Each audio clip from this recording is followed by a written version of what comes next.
The Department of Pediatrics of the University of the Philippines, Philippine General Hospital, is delighted to invite everyone to their 57th postgraduate course entitled Pediatric Toolkits, Transitions, Innovations, and Paradigms.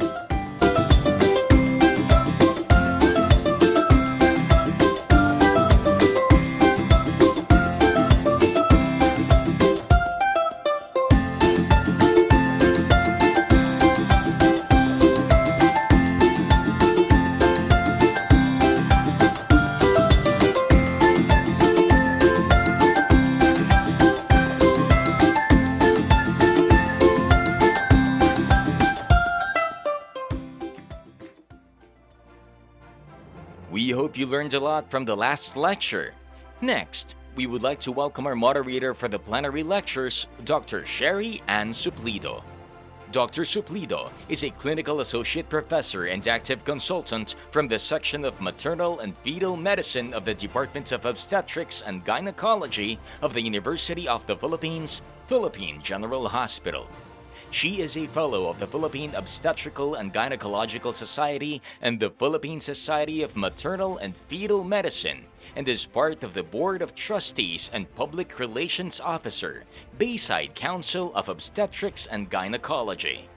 She is also a member of the Committee on Maternal Morbidity and Mortality Reduction of the Philippine Obstetrical and Gynecological Society. Again, we welcome Dr. Sherry Suplido. Good day. Welcome to the day one of our plenary on protecting, promoting, and supporting breastfeeding. I'm Dr. Sherry Ann Suplido, and I'll be your moderator. I'm a clinical associate professor from the UP College of Medicine, an obstetrician gynecologist, and a maternal fetal medicine specialist. I'll introduce our first speaker. Our first speaker obtained her Bachelor of Science in Biology from the University of the Philippines in Diliman.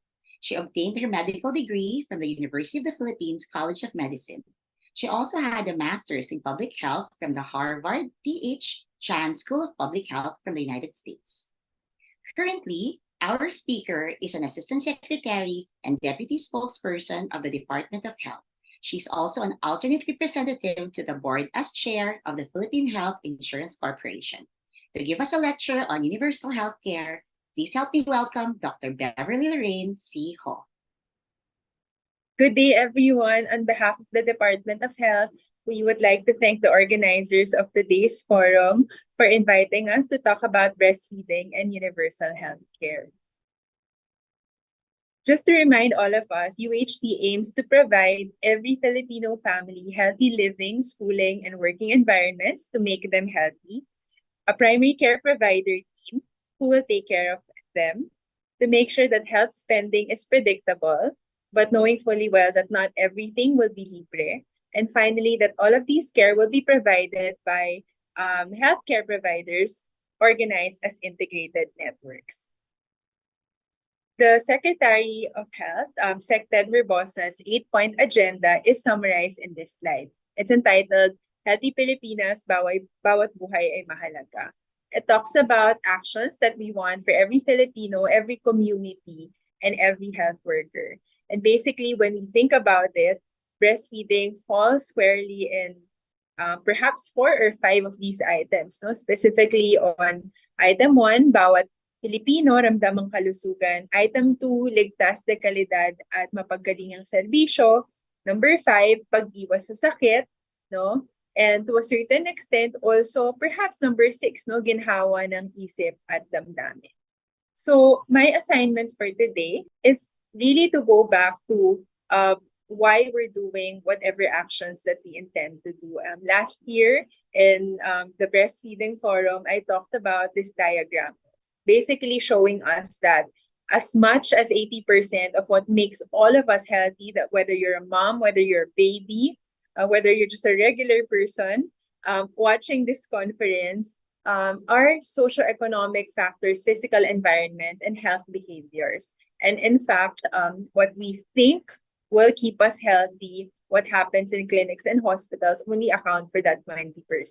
And clearly, someone's ability to breastfeed is impacted by that 40% socioeconomic factor. No? Kung kailangan mo nang bumalik sa trabaho, if you're not familiar with the benefits, etc., your physical environment, and also your motivation, no, to keep doing such healthy behavior, which is either mag-breastfeed, no, or even to support your partner to be able to do breastfeeding.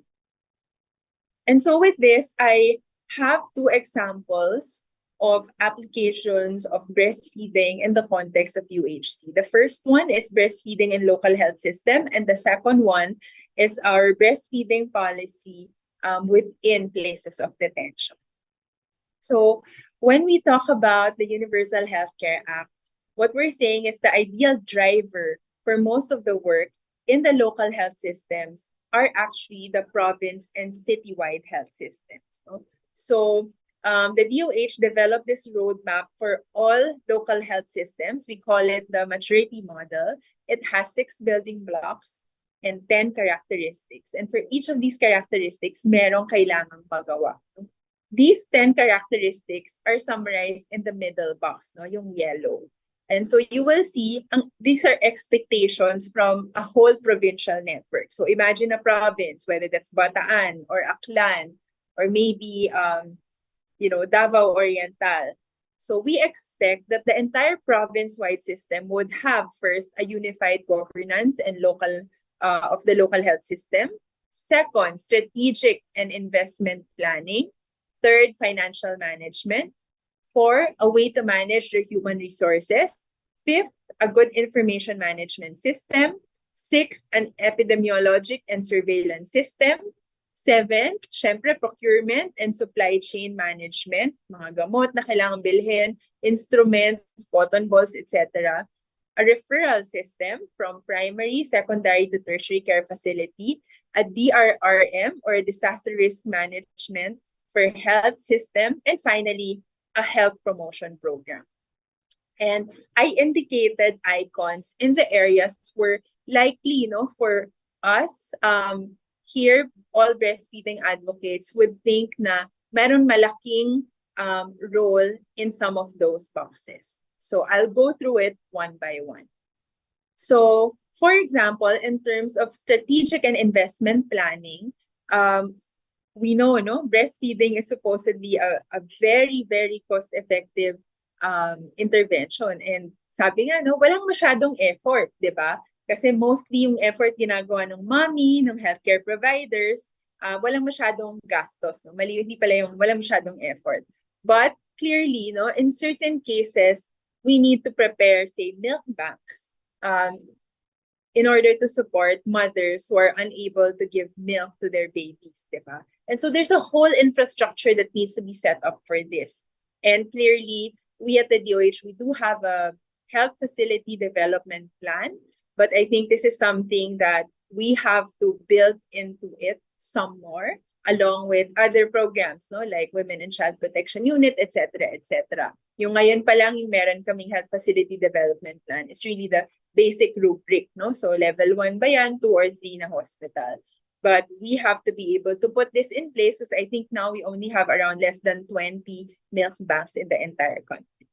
So sino yung mga probinsya? Bawat probinsya ba sufficient ng isang milk bank? Or do you need more? Is it based on population? No, those are things that we probably need to work together on. On HR management and development, so klaro po sa atin, that we don't have sufficient number of doctors. And that's why we always emphasize that it's actually a primary care team that will take care of the patients. But at the same time, we also know, that your staff within the rural health unit, within those public clinics, will not be enough to actually go around, diba? Naubos na yung oras nila just by seeing patients who come into the facility. But with breastfeeding, advocacy and support, you actually want to go out and see the mothers, and support them where they are.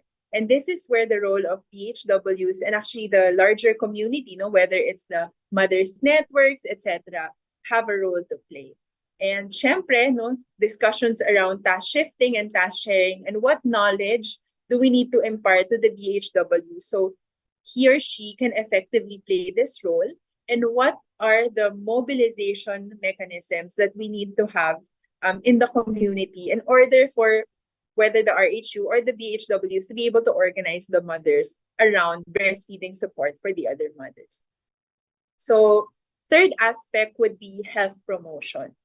And so this is the slide from the 2018-2019 and expanded NNS, which was just released a couple of months ago. And basically, what this is telling us is how should health promotion for breastfeeding be implemented. So in this latest data, it's shown that only 61% of mothers have correct knowledge on breastfeeding. And actually, the primary caregiver for most of 0 to 23 months, alam natin yung mother, no? Pero sino yung assistant niya? So most of the time, it's the husband and the mother-in-law. So if there's the person or persons we should actually be influencing about breastfeeding and providing knowledge about, it's these three persons, no? The mothers, the husband, and the mother-in-law, diba? And then also knowing fully well that knowledge does not equal practice, diba? The supportive environment has to be there in order for them to be able to practice. I also want you to look at this table because clearly, no, makikita nyo, out of all of the factors, actually educational attainment lang yung may variation. But for others, whether you live in rural, urban area, wealth quintile, actually medyo negligible yung differences, no, in knowledge on breastfeeding. So a good application of this work is the Philippine Multisectoral Nutrition Project, which will run from 2022 to 2025. So this is a 10 billion World Bank loan that the DOH has with the SWD and many other partner agencies. And the idea behind it is we will be supporting 29 provinces, or specifically 275 municipalities, 5,937 barangays across 13 regions and 29 provinces. In these are selected municipalities with the poorest nutrition rates in the country. And we know that breastfeeding plays a very big role early on in prevention of not just diseases, but the whole stunting dilemma that we have in the country. So for this PMNP, the goal is to increase the simultaneous utilization of a package of nutrition-specific and nutrition-sensitive intervention. And part of the nutrition-specific interventions are definitely exclusive breastfeeding. So here, I'm just showing you the different components. Component 3 is largely institutional strengthening and MNE. Component 1 is headed by the DOH and NNC, and component 2 is headed by the SWD. And component 2 recognizes the nutrition-sensitive aspect, which are related to clean water, sanitation, access to ECCD, all of which are supportive of items we're doing in component 1, which are largely primary care services. Ito yung talagang health na health. Component 2 are the supportive intervention. So these are some of the things that the project is funding at the local level. So whether that's capacity building of the staff of the LGU, conducting social behavior change communication campaigns at the local level, providing support packages, additional supplements by and for the mothers, a good information system so that they can track, there's reminders for the mothers, and performance-based grants from year 2 onwards. Now, if they reach their targets, then they will get more money, more grants. So we just wanted to show you this because it's a very tangible way, not specific lang sa breastfeeding, but actually the entire system to support breastfeeding, from primary care to other supportive services for the family. So we want the project to be able to maximize multi-sectoral convergence approach in order to benefit our household and communities.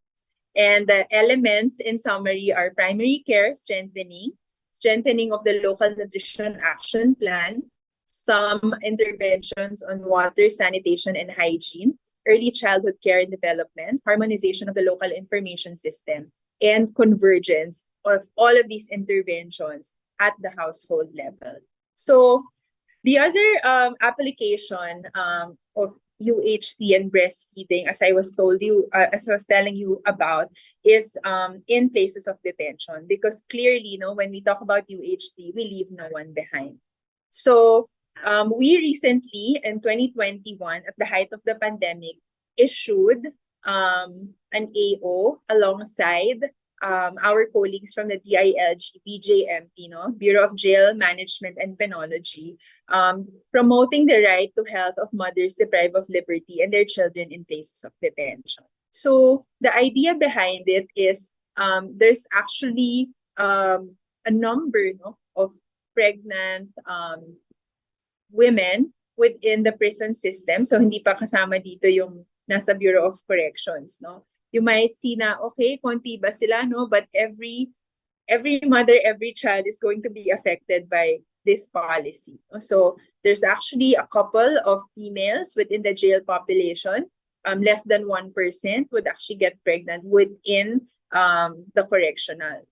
And so we also know that this number actually might be affected because the conviction rates for women for drug offense is still very high, and their chances of getting out sooner because of the issues in the judicial system is actually smaller, So yung chances nila to stay longer within the prison is longer kasi mabagal din yung ayos ng cases nila. So we do have commitments in the international treaties on the Mandela Rules, talking about PDLs having inalienable human rights as with any other citizens, and that healthcare is a basic human right that must be provided to them. And there's also the Bangkok Rules of 2010, highlighting the importance of maternal and child health, particularly for treatment of women prisoners. So we use this as a basis.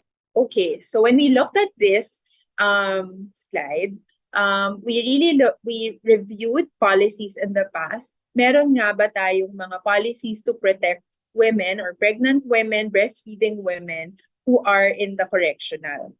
So as you can see, the review showed na there were drafts, but nothing was really enacted. So from 2008 to 2010 to 2013, wala tayo protection policy for women deprived of liberty. So some of these, we tried to even assess ano yung mga laman nila. So kunwari, really just looking at do these drafts even attempt to protect breastfeeding practices? And the answer is for 2 out of 3, no. For the last one, which was a memorandum draft, mukhang merong thinking na dapat i-protect. These are just some of the things that we looked at, even how antenatal care will be provided, etc. But just to say that this was what we were trying to address with the Joint Memorandum Circular, to be able to establish minimum standards and specific guidelines for the protection of the right to health of PDLs, particularly those who are pregnant, postpartum or breastfeeding, as well as their infants and children, to protect and promote the health and general well-being of PDLs, because they're human beings too, and to establish an interagency committee with the defined roles, duties, and obligations. And to tell you some good news, our relationship with BJMP and Bucor has progressed, particularly during the pandemic. Lahat talagang nagkakilala at nagtulong-tulong. And in fact, this is now a bigger portfolio of healthy prisons work that we have with them. So some of the things that are included in the JMC are listed on screen, from supporting them on personal hygiene, but really to be able to also protect, promote, and support optimal breastfeeding practices. And then we also indicated these, no? So other healthcare needs for the mother and child dyad, as well as even adolescent girls, mental health support, and some continuity of care provision. So clearly, no, very ambitious siya.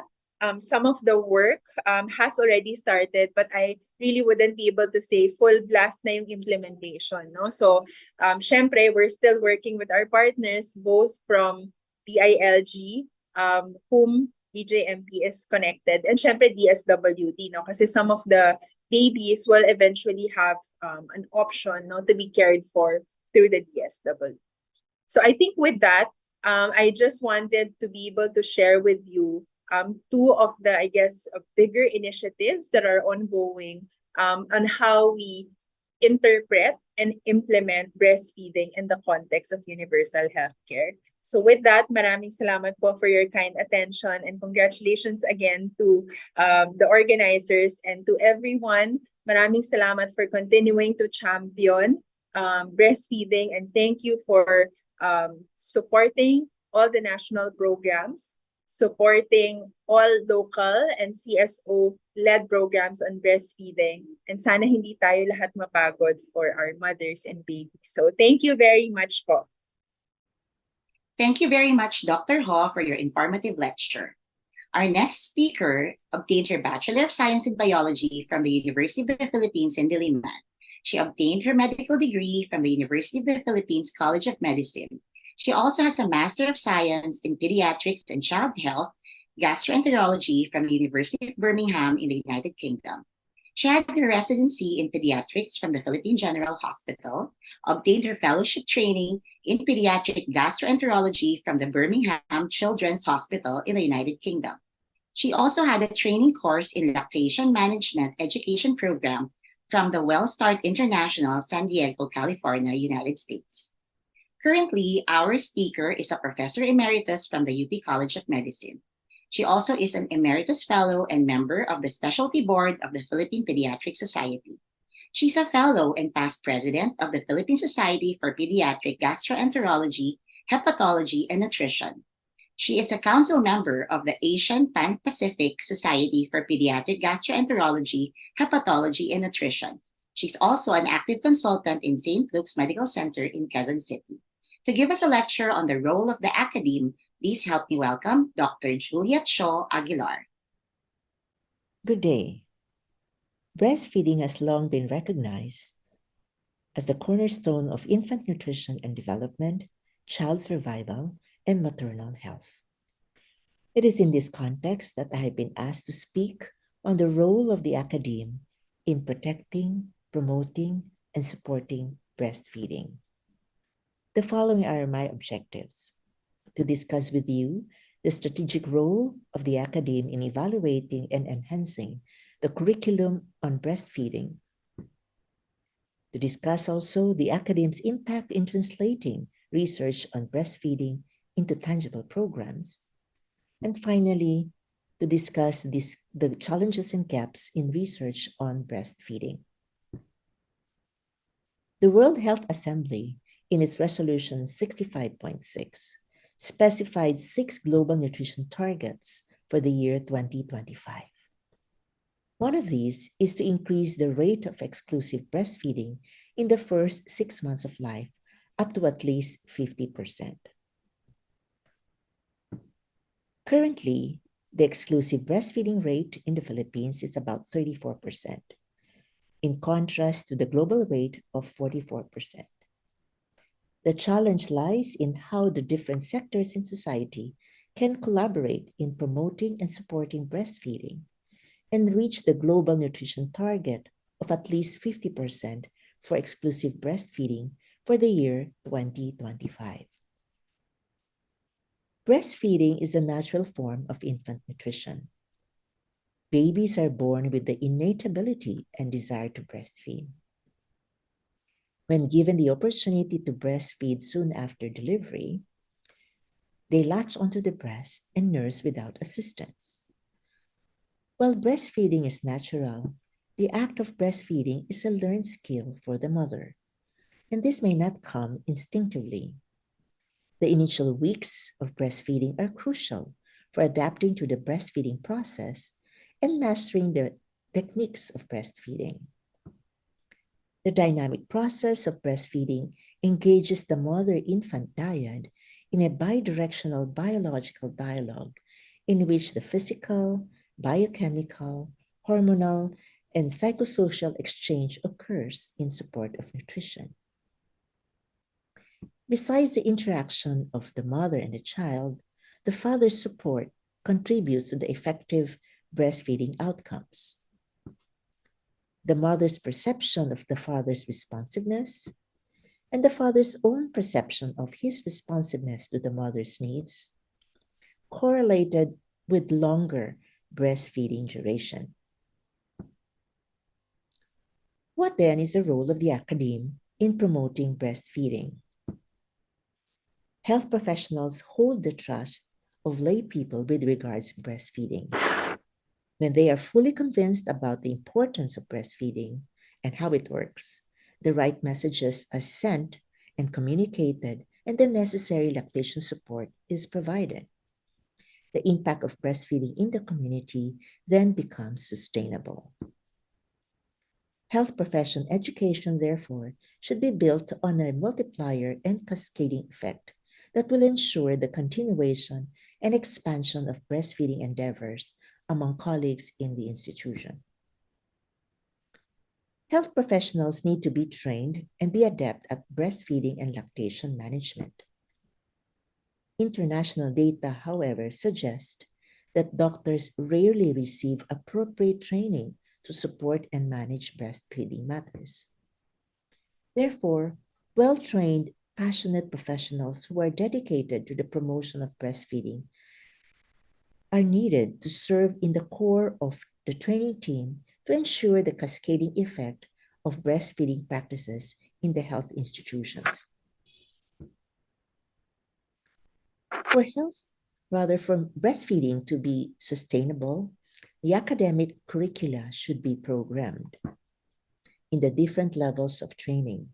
Continuous provision of cognitive knowledge and training of clinical skills are key to sustained breastfeeding practice. The spiraling form of curricular design can be employed in medical education, one that includes the progressive increase in opportunities for clinical management of breastfeeding and lactation concerns. A comprehensive integrated module using interactive lectures and hands-on teaching has been shown to effectively provide greater knowledge retention and counseling skills among fifth-year Indonesian medical students. Confidence in breastfeeding and lactation management, therefore, can be built in a gradual accretion of the clinical experience. A survey on the pediatric curricula on breastfeeding was done among medical schools in the Philippines, particularly for the purposes of this lecture. 31 schools participated in a self-administered survey out of the 66 member schools of the Association of Philippine Medical Colleges. The respondents were key persons in charge of the training programs in the undergraduate pediatric curriculum. The topic of breastfeeding was uniformly included in the curricula of all participating schools. Generally, breastfeeding is introduced in the second year of medicine, and a few of them would also already start including this in the first year of the medicine course. Most of them will actually start on the second year, as I've said, and this would actually, the inclusion of the curriculum of breastfeeding will gradually decrease as one gets on higher in the medical training onto internship. A wide range of time allocation has been allotted per academic year for the teaching of breastfeeding. This ranges from 2 to 1,000 hours per academic year. It is interesting to note that there's been a widespread of choices as to the proportion of didactics and clinical skills for the time allocated for teaching breastfeeding. 30% of them would go for 60 to 70% didactics and 30 to 40% clinical skills. And around 16% of them would have half and half, didactics and clinical skills. And a little over 25% of them will focus more on the clinical skills rather than the didactics. Most of these schools would say that they have supervision of the clinical skills while they are teaching breastfeeding. And the evaluation tool will cover both written and clinical skills in about 80% of the schools represented.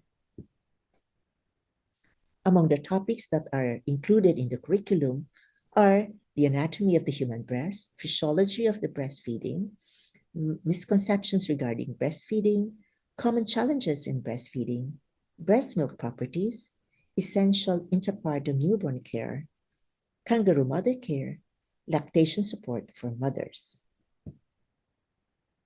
While the topics included in the undergraduate pediatric curriculum have been fairly standard, a wide range of time allocated and a varied proportion given to didactic and teaching and clinical skills development were observed.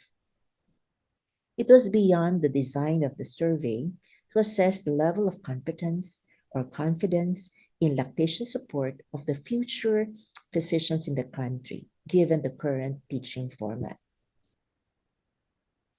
The survey was conducted on the readiness of senior medical students in supporting breastfeeding in the United Kingdom. Very similarly, focus has been placed on lectures rather than clinical exposures. This may partly explain why the confidence given to breastfeeding-related skills have been low. In a scoping review of undergraduate curriculum programs of health professionals in lactation, it has been noted that the educational resources that were utilized were appropriate, as they were based on international guidelines from the World Health Organization, UNICEF, and other reputable professional organizations, such as the International Board of Lactation, Consultant Examiners, La Leche League International, and the WellStart International.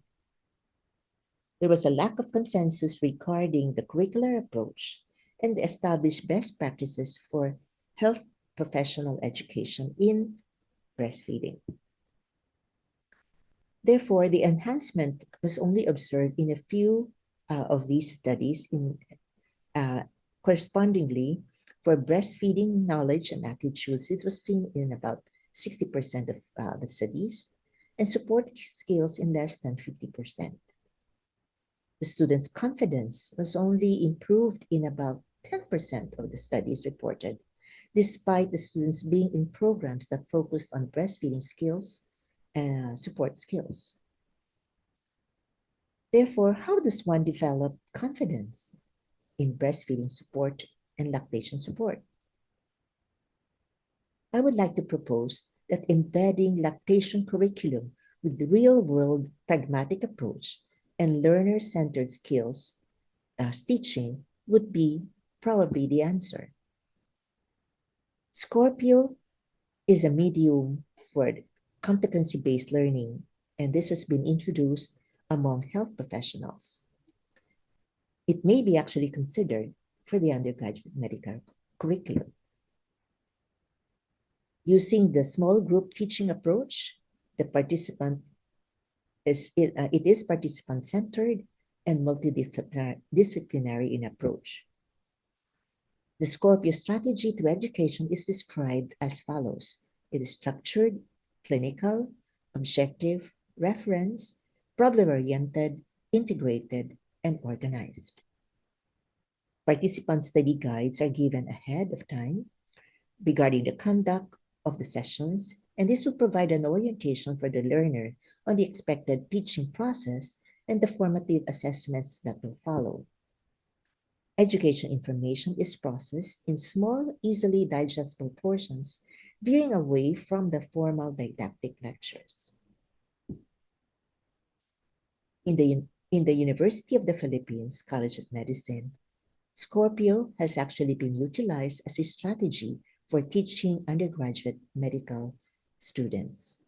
We have yet to evaluate the effectiveness of this format.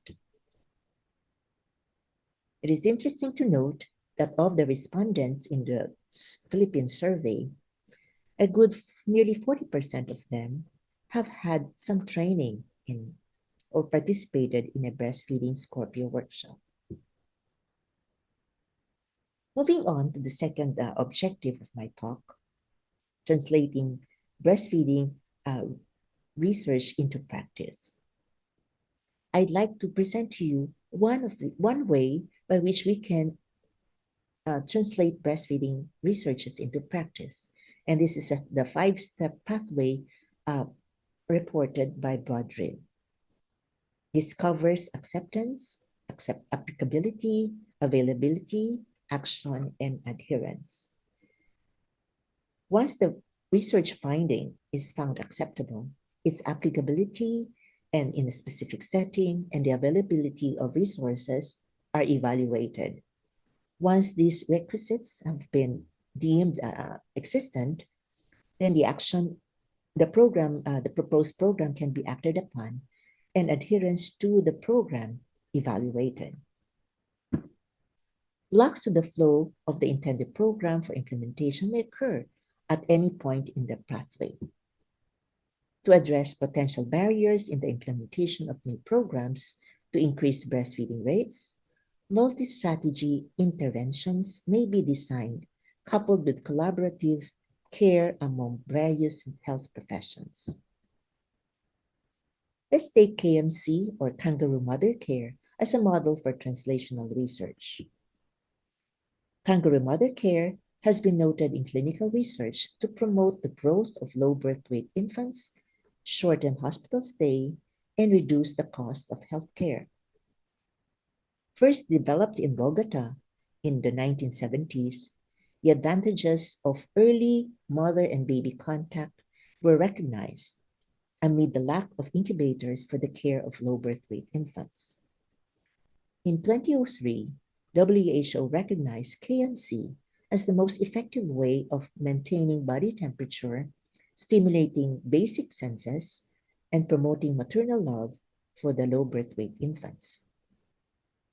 Because premature and low birth weight infants are susceptible to complications such as sepsis and feeding intolerance, KMC was also investigated in clinical settings like the NICU.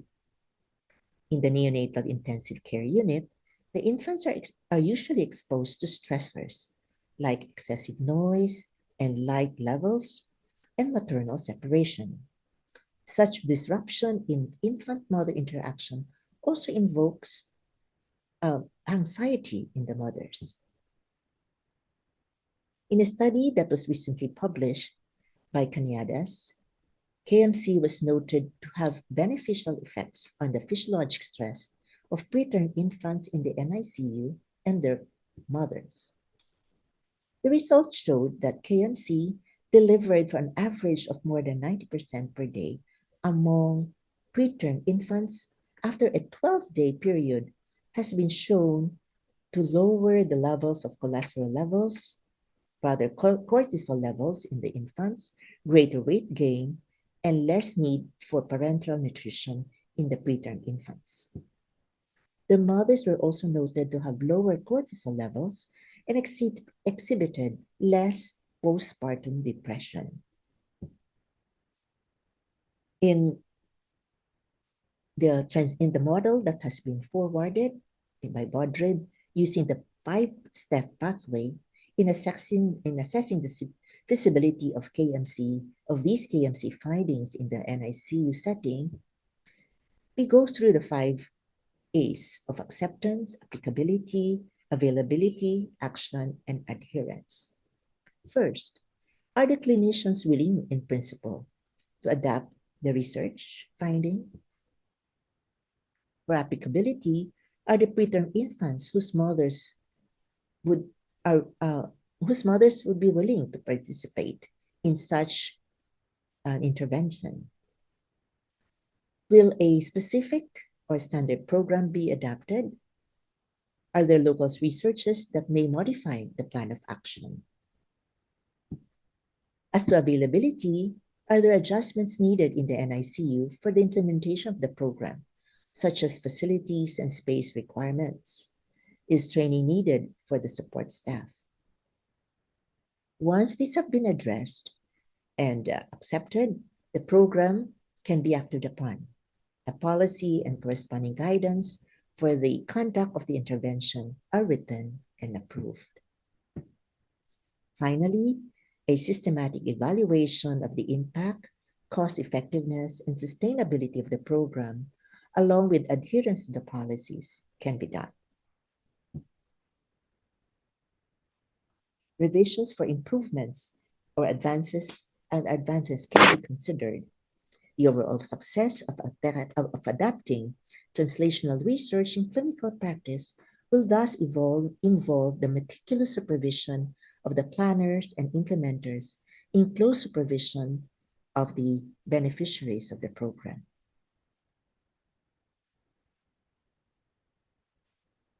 Now we move on to the final part of my talk, challenges and gaps in breastfeeding research. In the guideline published by WHO on protecting, promoting, and supporting breastfeeding in facilities providing maternal newborn services, certain research gaps were identified. And I'd like to share some of these.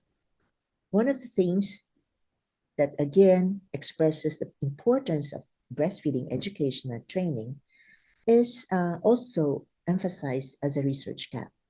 Evidence on breastfeeding education and training of health workers in the knowledge, attitude, skills, and competence needed to work effectively with breastfeeding mothers or parents. Currently, the data are limited and are of poor quality. Advanced competencies required to address persistent or complex problems related to breastfeeding and lactation, involvement of the family in education, counseling, and information dissemination about the benefits and management of breastfeeding, as this is still understudied. Research on the timing of skin-to-skin contact among less healthy infants and its effects on the microbiome and neurodevelopmental and health outcomes. More robust studies are needed also on non-nutritive sucking and oral stimulation among preterm infants. In the local setting, despite the health benefits derived from breastfeeding, as well as the numerous advocacy programs that have been instituted in the country, sustaining the momentum for breastfeeding as the optimum source of infant nutrition, especially in the first 6 months of life, continues to be a challenge. Effectiveness of existing breastfeeding curriculum among the medical undergraduate schools in translating cognitive knowledge and clinical and skills to clinical practice would be helpful. The effectiveness of a structured clinical problem-based or problem-oriented and integrated approach like the Scorpion method in teaching breastfeeding in the medical undergraduate curriculum is worth exploring. Barriers to establishing confidence in lactation support among undergraduate medical students and practicing health professionals is actually needed so that we can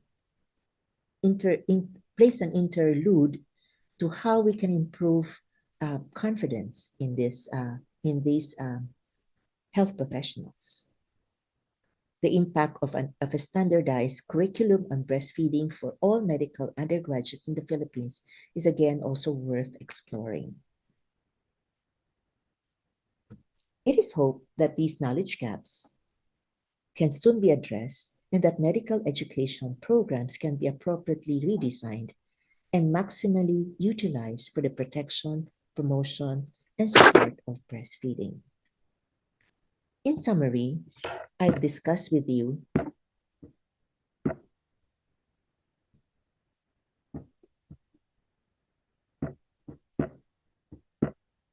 the role of the academe in protecting and promoting and supporting breastfeeding through timely evaluation and design of curricular programs that best prepare the undergraduate for health professions to the real-world lactation management experience. I've also discussed with you the 5-step pathway into translating research evidence into clinical practice: acceptance, applicability, availability, action, and adherence. Finally, I presented some challenges and gaps in breastfeeding research with emphasis on the academic endeavors. Thank you very much for your kind attention. Thank you very much, Dr. Aguilar, for your inspiring lecture. Our next lecturer obtained her Bachelor of Science in Medical Technology from the Divine Word University. She obtained her medical degree from Our Lady of Fatima University. She has a Master's of Public Health from the University of the Philippines Open University, and she obtained the same degree on Master's of Public Health Management, Voluntary Sector Management in the same institution. Currently, she's a project director of the American Academy of Pediatrics International Community Access to Child Health and Kalusugan ng Mag-iina Incorporated. She's also the training officer of Remedios T. Romualdez Medical Foundation of the Remedios T. Romualdez Hospital, Department of Pediatrics. She is also a community pediatrics and public health consultant, Kalusugan ng Mag-iina Incorporated.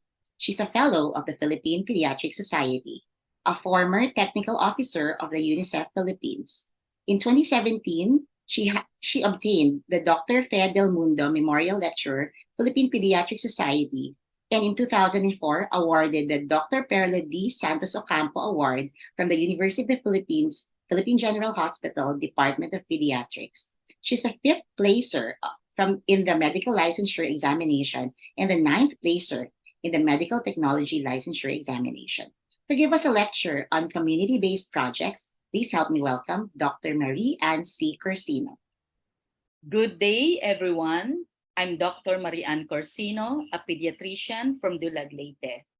I will be presenting the project that we have with the American Academy of Pediatrics International Community Access to Child Health in partnership with the Kalusugan ng Mag-ina, and this is entitled Unang Yakap or First Embrace and Breastfeeding in Dulag, Leyte, Philippines, a community-based project. I have no conflict of interest to disclose. We were granted funds by the AAP ICACH to do this project with technical support from KMI.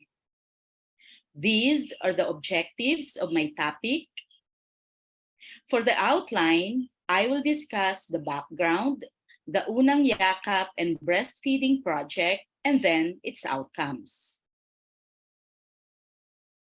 This is the Eastern Visayas region composed of 6 provinces. Dulag is a 3rd-class municipality in the province of Leyte. It has 45 barangays with a population of about 49,000. There is 1 rural health unit and 8 barangay health stations. There are 3 lying-in centers in Dulag. There is 1 municipal health officer, 1 rural health physician, 2 public health nurses, and 9 rural health midwives. The ideal doctor-patient ratio is 1:10,000. In Dulag, it is 1:50,000. The lone MHO handles both managerial and clinical management of sick patients, which is prioritized over the preventive aspects of illness. The rapid turnover of health workers leads to the hiring of new staff who lack experience and formal training.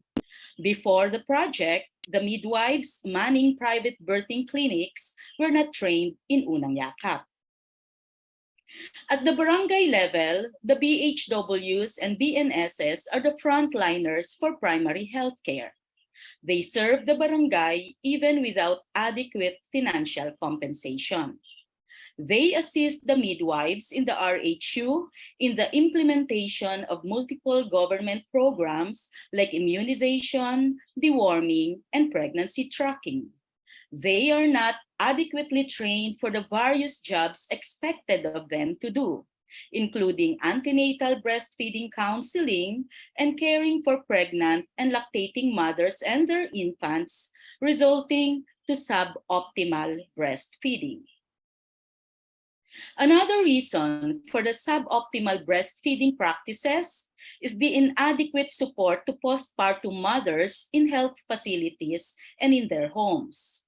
Postpartum mother-newborn dyads are not properly evaluated, nor their breastfeeding assessed if ever they do follow-up at clinic visits. Working mothers in the informal sector invariably return to work 1 month postpartum. Other reasons include lack of knowledge on the part of the mothers and caregivers, separation at birth, inadequate support for and promotion of exclusive breastfeeding, and improper positioning and attachment, among others. The increased rate of suboptimal breastfeeding leads to the increased rate of acute undernutrition or wasting in the same age group. Here is the data from the Food and Nutrition Research Institute National Nutrition Surveys conducted from 2008 to 2021. The red line corresponds to the national wasting rate of 7.2%. We can see that our infants have the highest rates of wasting, which go even beyond the 7.2% rate. What can we deduce from this graph? Yes, you are right, that indeed suboptimal breastfeeding is the root cause of such high rates. And if we look at the WHO criteria, the 7.2% rate of wasting is in the medium category of public health significance. If the acute undernutrition remains unresolved, this becomes chronic, and the then wasted infants manifest stunting, as seen in this graph, where the 12 to 59 months old children have the highest rates of stunting. Based on the WHO criteria, the 21.6% prevalence rate of stunting in children under 5 years is of high public health significance. We know now that the best way to prevent chronic undernutrition or stunting from happening is to prevent the occurrence of acute undernutrition, especially in the first 1,000 days of a child's life, to prevent potentially irreversible damage. Let us look at these 3 indicators of breastfeeding success in the Philippines from 2015 to 2022. In the first set of graphs, breastfeeding is initiated in the first hour of birth in only about 70% of newborns.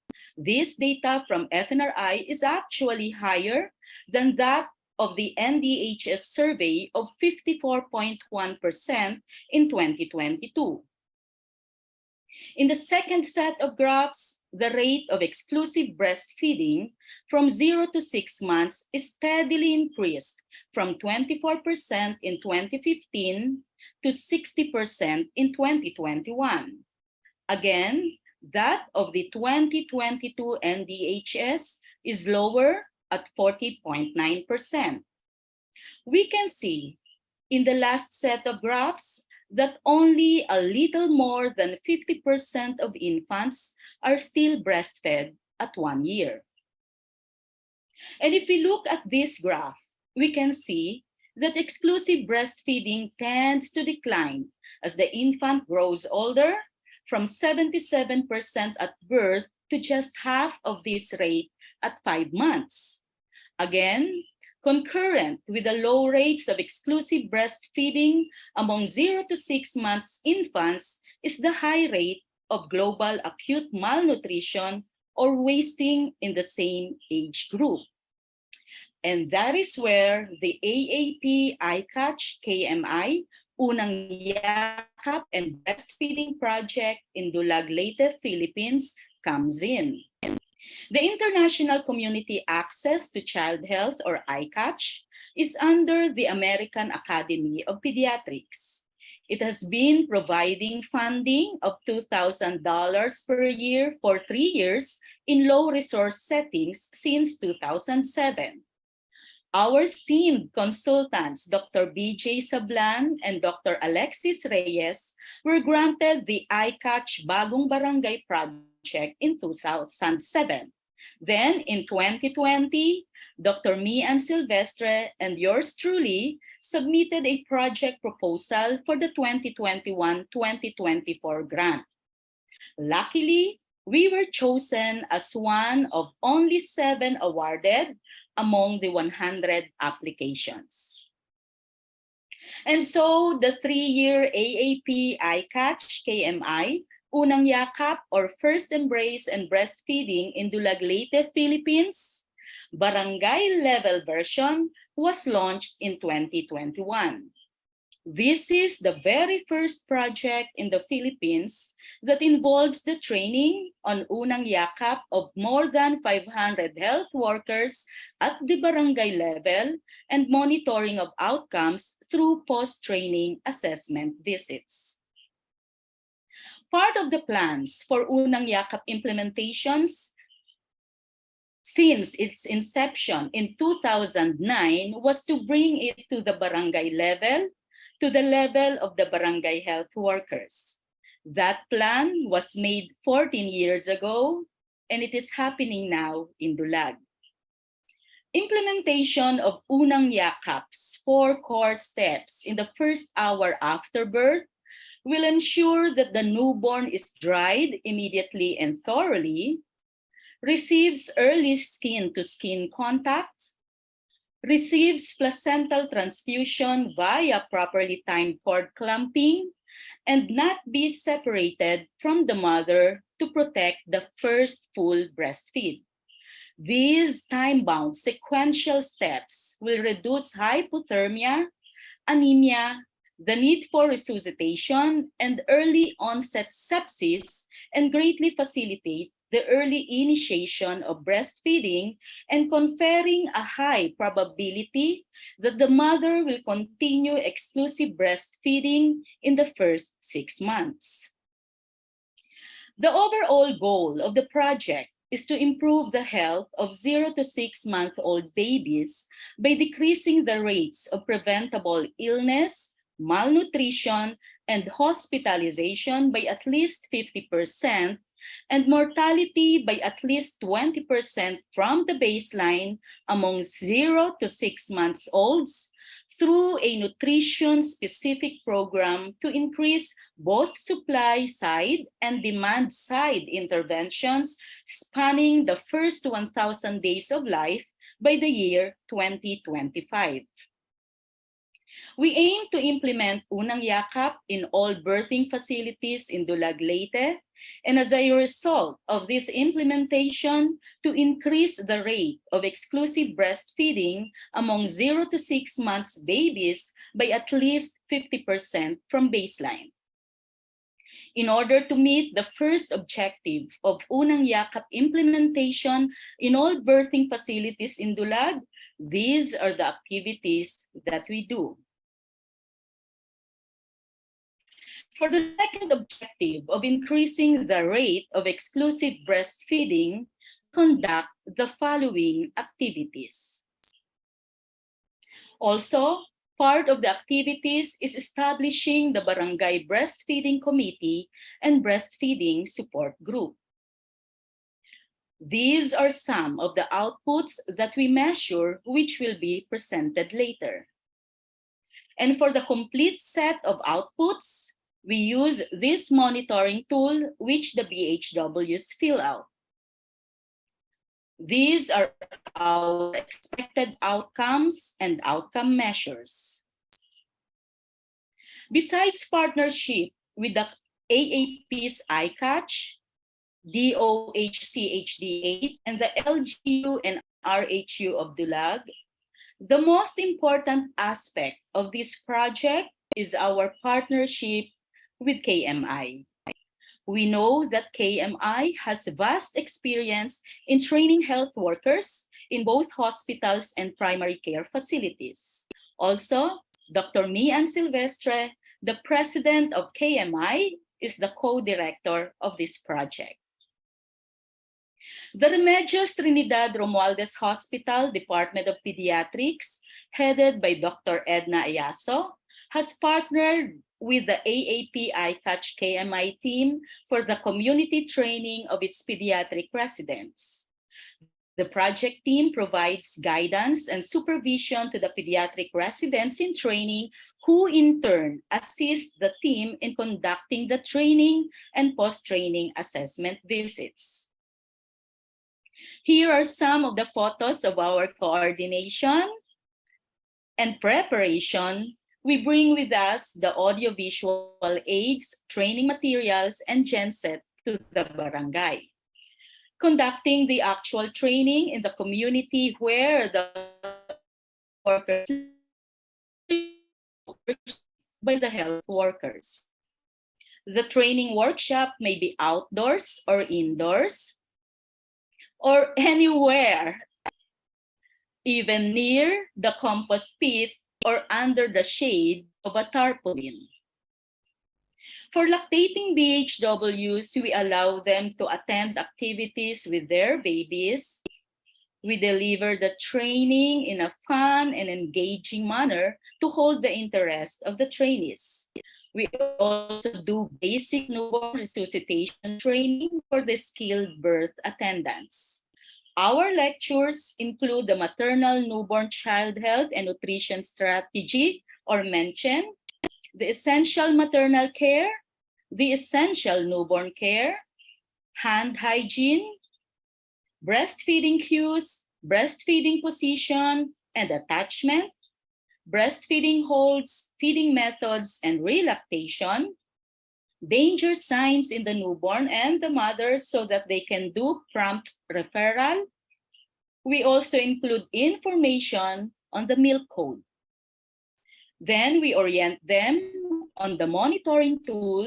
We deliver the lectures in dialect, and the monitoring tool is also in Waray-Waray. Even the breastfeeding checklist in the first week of life, developed by Dr. Zeka Tatadto, was translated into the local dialect, of course, with her permission. After the training, we do post-training assessment visits at 1 and 6 months.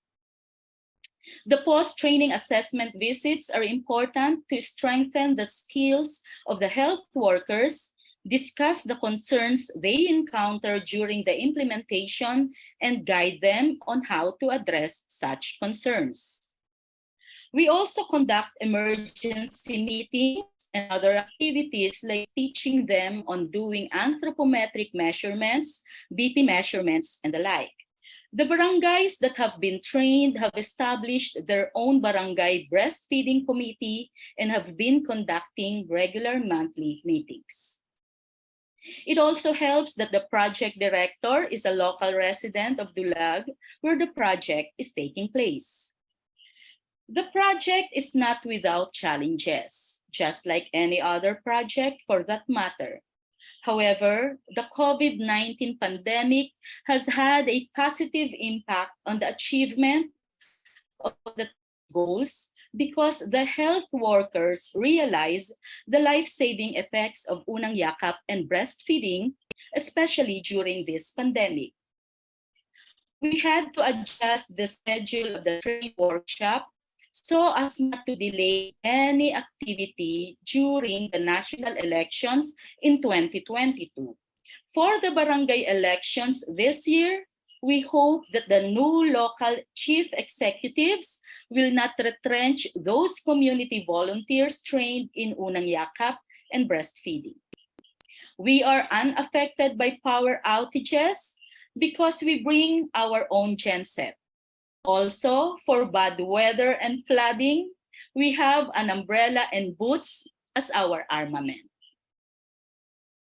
For mothers who are employed and returning to work, we show our BHWs how to do counseling and orient them about breastfeeding in the workplace.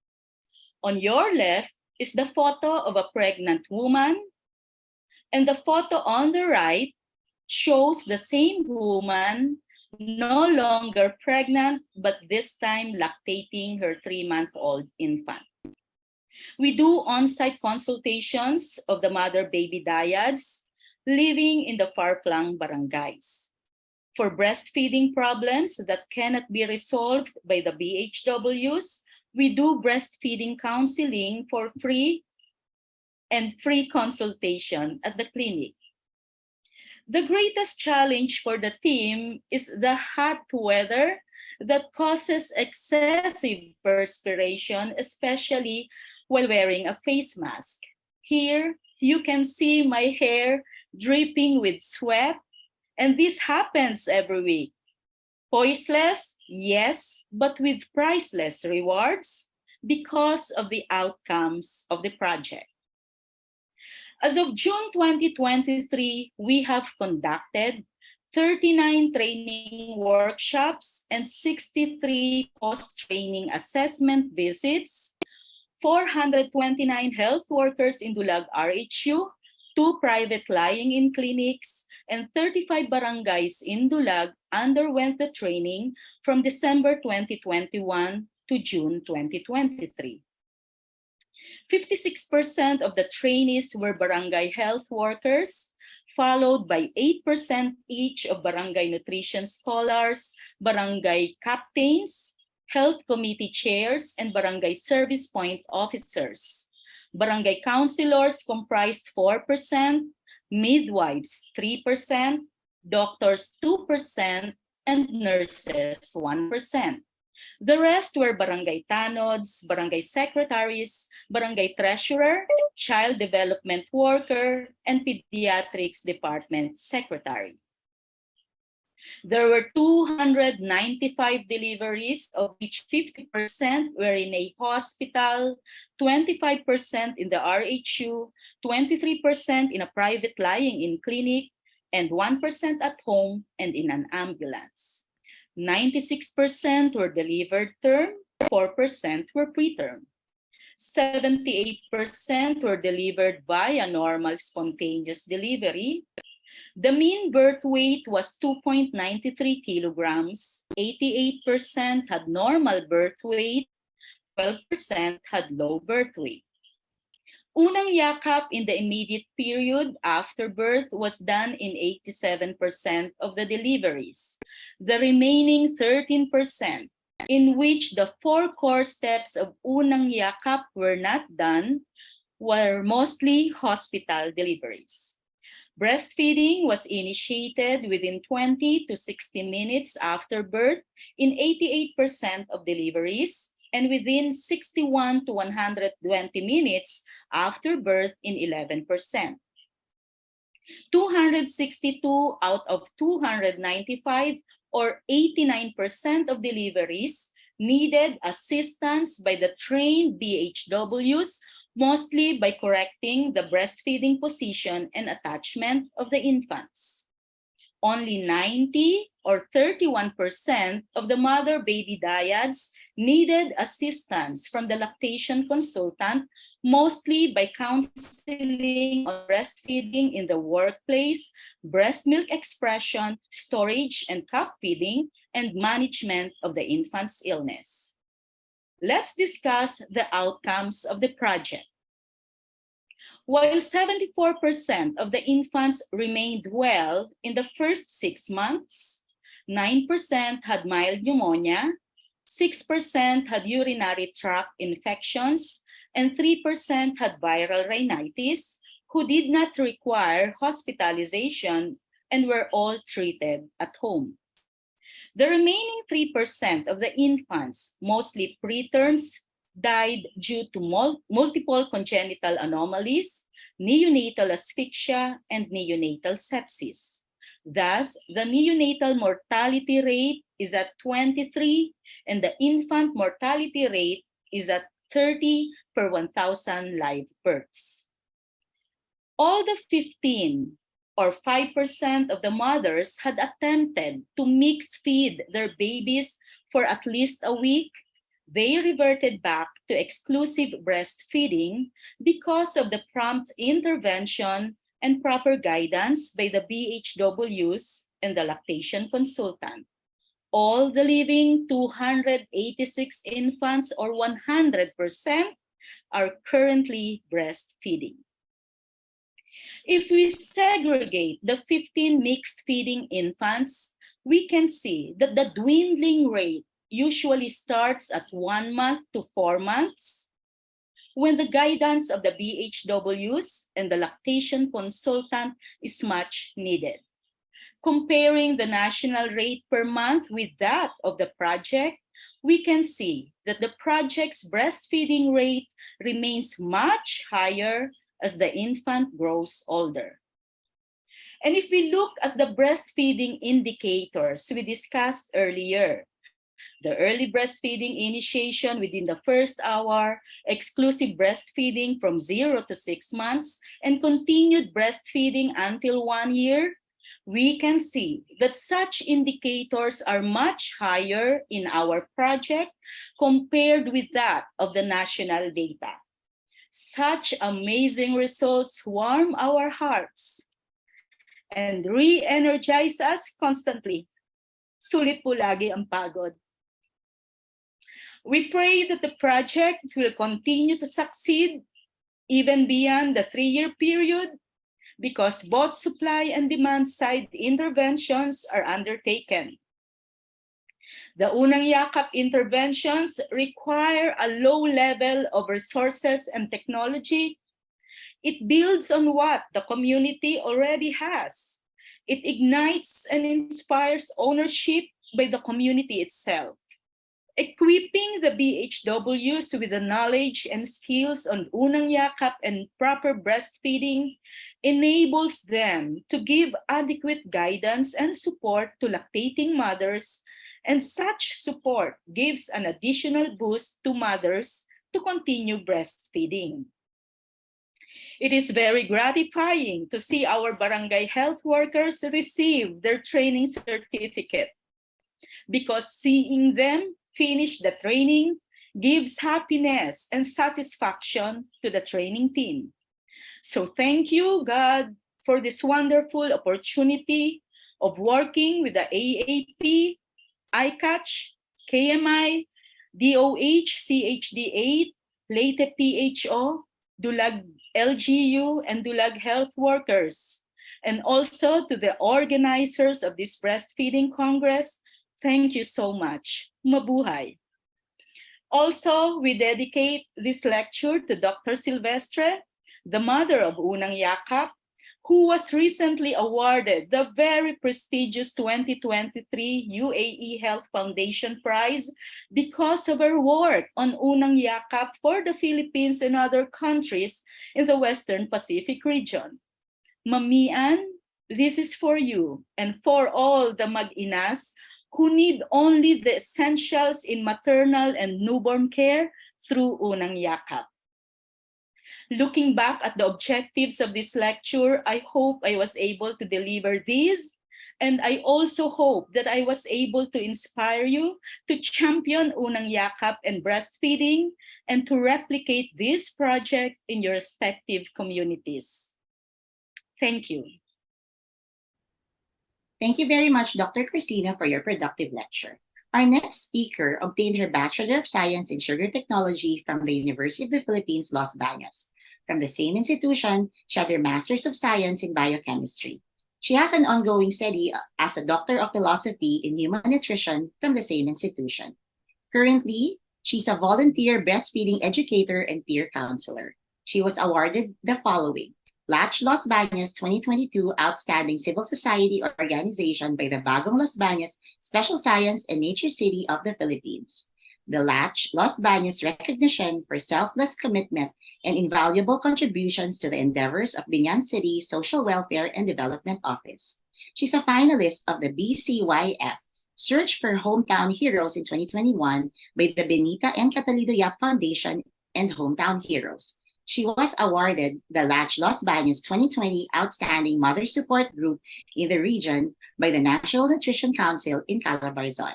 To give us a lecture on mother support groups, please help me welcome Ms. Myla Beatriz Odije Gregorio.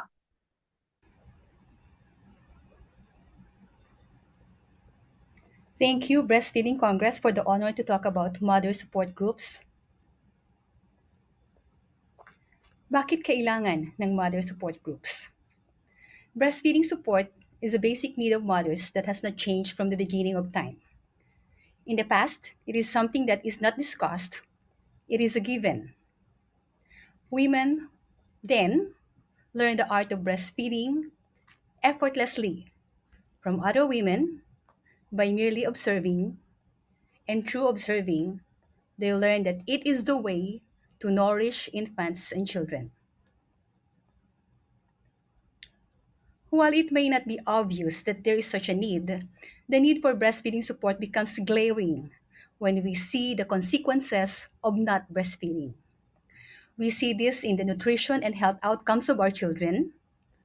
Not breastfeeding impacts our economy and our environment.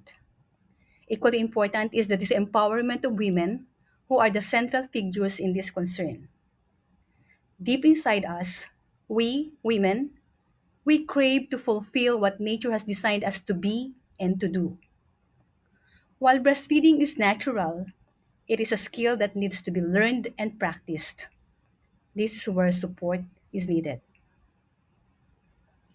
Originally provided by the traditional system of support, the family and friends, more narrowly, the women in the community, this support has been dissolved, so to speak, by industrialization, urbanization, and ultimately by the new infant feeding culture that has become highly commercialized and medicalized.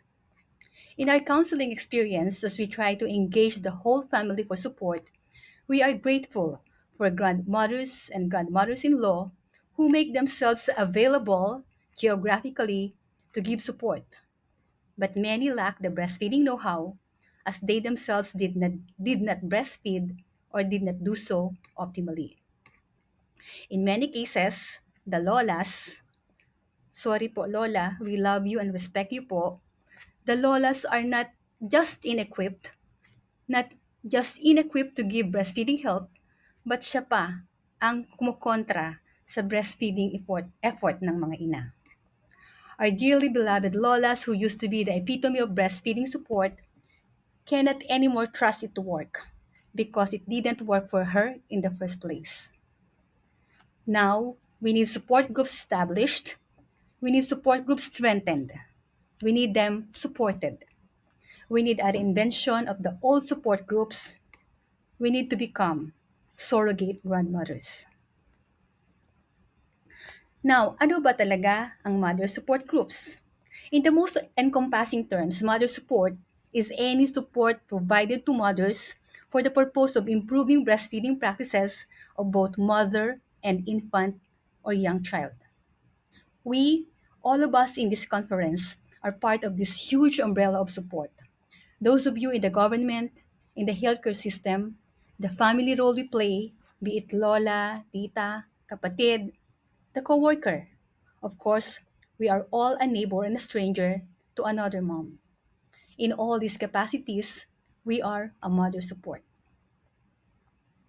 The 10 steps to successful breastfeeding, born out of Innocenti Declaration of 1990, became the framework after which the Mother Baby Friendly Hospital Initiative is based.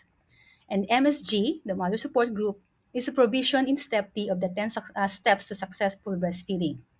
It says, foster the establishment of breastfeeding support and refer mother on discharge from the facility. This is designed to ensure that the mother and baby Daya do not return to their home and community unsupported. Contextually, this narrows down MSG to what I will try to discuss today.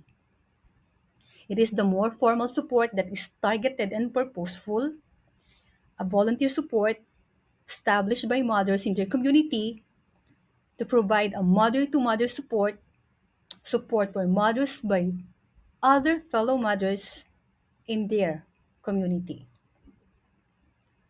a mother support group consisting of mothers with breastfeeding experience, making them peer support, and with some degree of training for breastfeeding counseling by the organization, making them breastfeeding support counselors or breastfeeding peer counselors.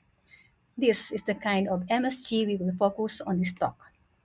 While representing all such mother support groups in the Philippines, the Latch Los Baños experience will be highlighted. Now, tinatanong nyo siguro, nasaan ang mga mother support groups na ito? We are all over the Philippines and the internet too. You may actually download from the International Labor Organization website or visit our Latch Los Baños Facebook page, Linktree, Latch Los Baños. Find the tool number 6. It is a partial list of breastfeeding support groups in the Philippines as a result of a survey made in May to June of 2015. It is not in any way comprehensive. And in the following slides, I wish to introduce to you some mother support groups that are actively servicing. First is Latch Los Baños, where yours truly belongs. We are a chapter of Latch Philippines, our mother organization, which is based in Metro Manila. Latch also has a chapter in Cebu, and there is another one, Latch Davao. And who has never heard of our longest running mother support group in the Philippines, Arugaan? It has been with us for more than 3 decades. Up north, in Baguio, is the Breastfeeding Care Center of the North. And we have the biggest online breastfeeding MSG, the Breastfeeding Pinays. And it has many provincial chapters like the Breastfeeding Pinays Olongapo. We have Breastfeeding Bicolanas. And in the Visayas is the Breastfeeding Ilongas. Going back to Luzon, we have the Nueva Ecija Breast Friends. And another one in Luzon, the South Pinanays. Down south in Mindanao is the modern Nanays of Mindanao. Davao has many MSGs, including the Davao Gentle Birthing and Breastfeeding Community. There in Tagum Davao is Tagumpay Moms, and many more that you will find in my list in the write-up. Now the question is, how do MSGs function? The next slides show the different hats we wear as mother support group. We are a counselor and a support, educator, resource person, and development worker. When Latch Los Baños started in 2016 with this handful of young breastfeeding moms, counseling is what we committed to be doing, providing counseling and support in the mother-to-mother modality.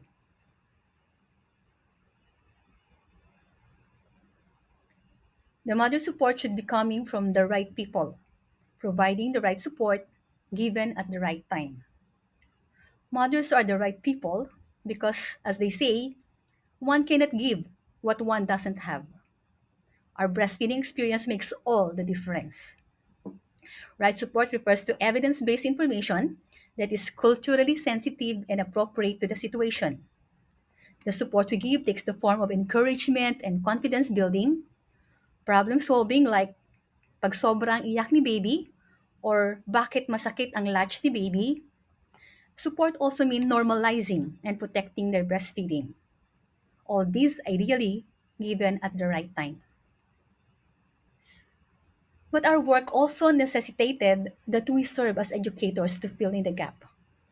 When families are not properly informed on the importance and management of breastfeeding, they are bound to fail. They cannot be confident in their ability to breastfeed if they do not know that they are made for this in the first place. So first and foremost in our self-imposed job description is educators. Latch Los Baños conducts breastfeeding preparation classes targeting pregnant women as stipulated in step 3 of the 10 steps, but we also welcome mothers with small babies who are doing a catch-up on breastfeeding education. We encourage their immediate support persons, their husbands and partners, and even the lolas and yayas to join us in these classes. Beyond the mothers and their immediate breastfeeding support in the family, we tell our stories and share our experiences to all who care to listen. MSG's partner with academe and the medical community. Like here, Latch LB was invited to speak before the medical students and faculty of De La Salle University Medical Center in Dasmariñas, Cavite, while the lower photo shows our birth and breastfeeding lecture for human ecology students in UPLB. Latch Philippines had this breastfeeding uncovered mission possible with world-renowned breastfeeding medicine specialist Dr. Jack Newman at St. Luke's Global in 2014. We do lots of breastfeeding education for the grassroots in partnership with our local government units and communities. And we also uphold the Republic Act 10028, the Expanded Breastfeeding Promotion Act of 2009, and conducts breastfeeding education for supporting women in the workplace.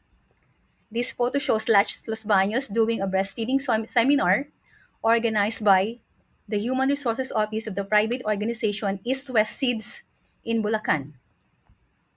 Another one, a seminar entitled Making Circa a Breastfeeding Supportive Workplace, organized by the Health and Wellness Committee of the international organization Circa. One of Latch Los Baños' favorite breastfeeding education is that with our frontline community workers. This is with the DOST Community Empowerment through Science and Technology, or the CEST program, for the BNS of the towns of Santa Maria, Mabitac, and Paquil in the province of Laguna.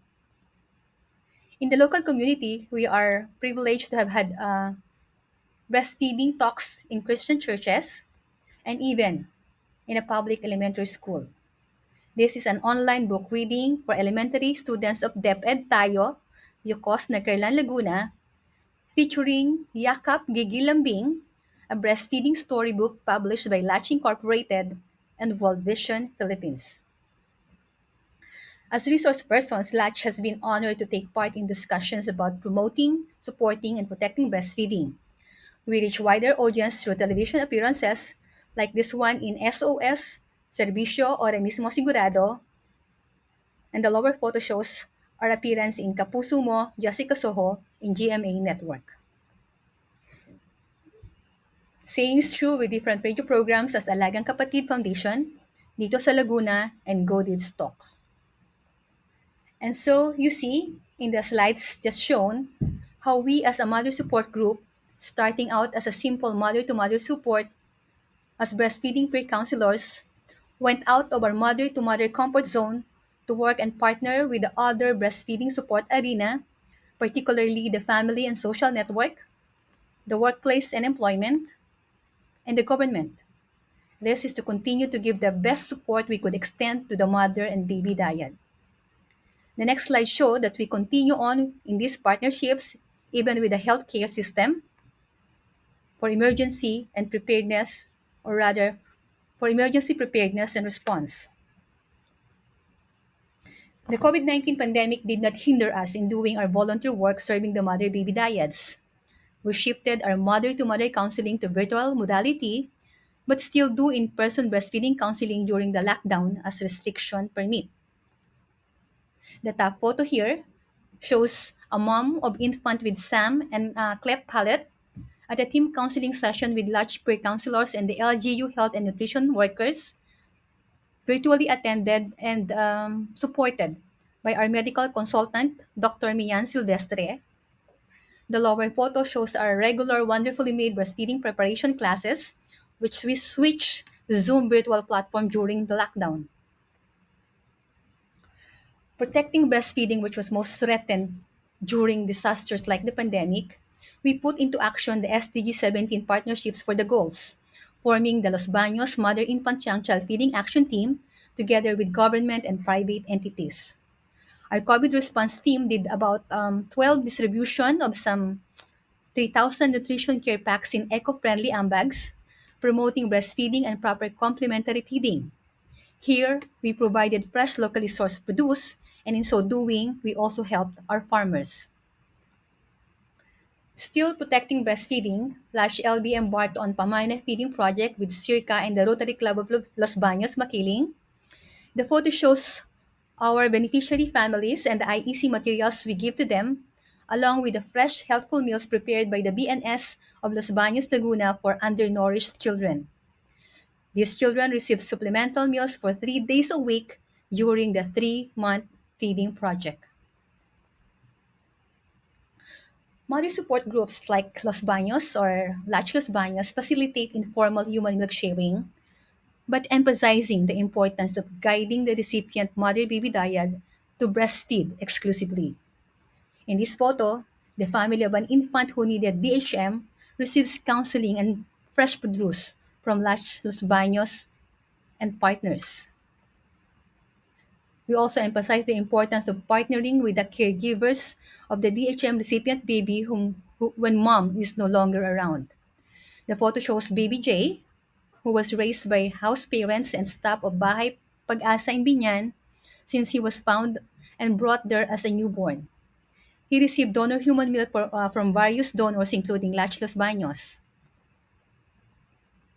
We also do institutional human milk sharing on top of individual sharing. Latch Los Baños share its human milk community depot sent donor human milk to the UPPGH Human Milk Bank right after the fire alert on May 16, 2021. Latch Los Baños and many other support groups are stepping up to initiate long-term partnerships for sustainable effort in disaster risk reduction management.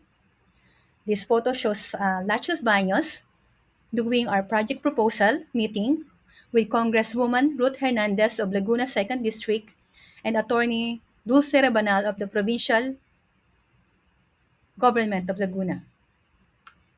Lower photo shows Lash LB again proposing our HMB project to Dr. Jose Camacho Jr., Chancellor of the University of the Philippines, Los Baños, along with Professor Brian Oliveros, faculty at the Institute of Food Science and Technology, UP Los Baños.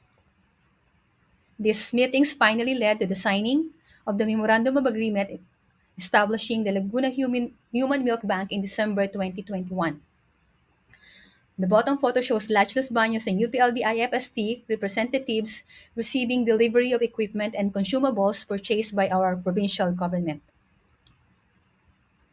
This is the inauguration of our Laguna Human Milk Bank in December 2022. The Laguna Human Milk Bank is a community-engaged human milk bank. It is a tripartite partnership among the provincial government of Laguna, University of the Philippines Los Baños, and Latch Los Baños. It is through the Project Breast standing for breastfeeding as response to emergencies made more accessible through science and technology. And we are forever grateful to our human milk donors who go the extra mile to share their precious milk.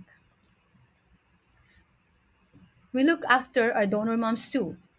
Aside from tokens and replacement breast milk bags, we also provide information on proper human milk collection and storage.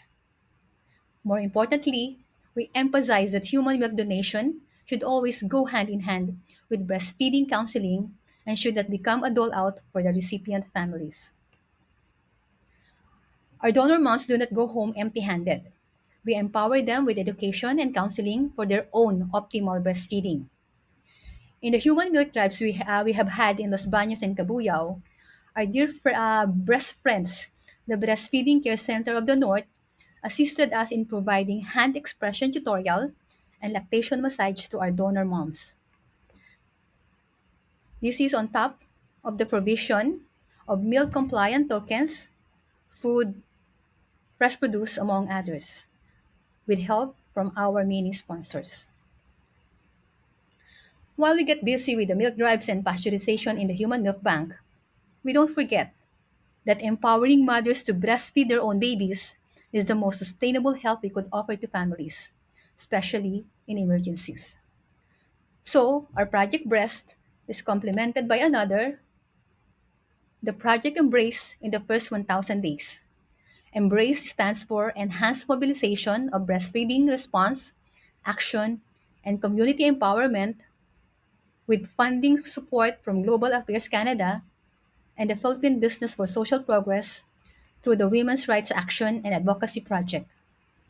These photos show our first in a series of training workshops for birth care professionals in Laguna that aims to improve the birth and breastfeeding outcomes for every mother-infant dyad in the province. Health and nutrition professionals and latch breastfeeding care counselors completed the 2-week blended essential intrapartum and newborn care or unang yakap and the basic newborn resuscitation. That's the EINC/BNR course developed and facilitated by none other than KMI. Moving on, the next slides show how we might engage and empower the mother support groups. We engage and empower our volunteers by involving them in conversations about issues, plans, and policies concerning women and children. This slide shows the roundtable discussion moderated by CIRCA Director and UN Food Systems Champion Dr. Glenn Gregorio with Latch Los Baños, the International Baby Food Action Network or IBFAN, the KMI, and Arugaan.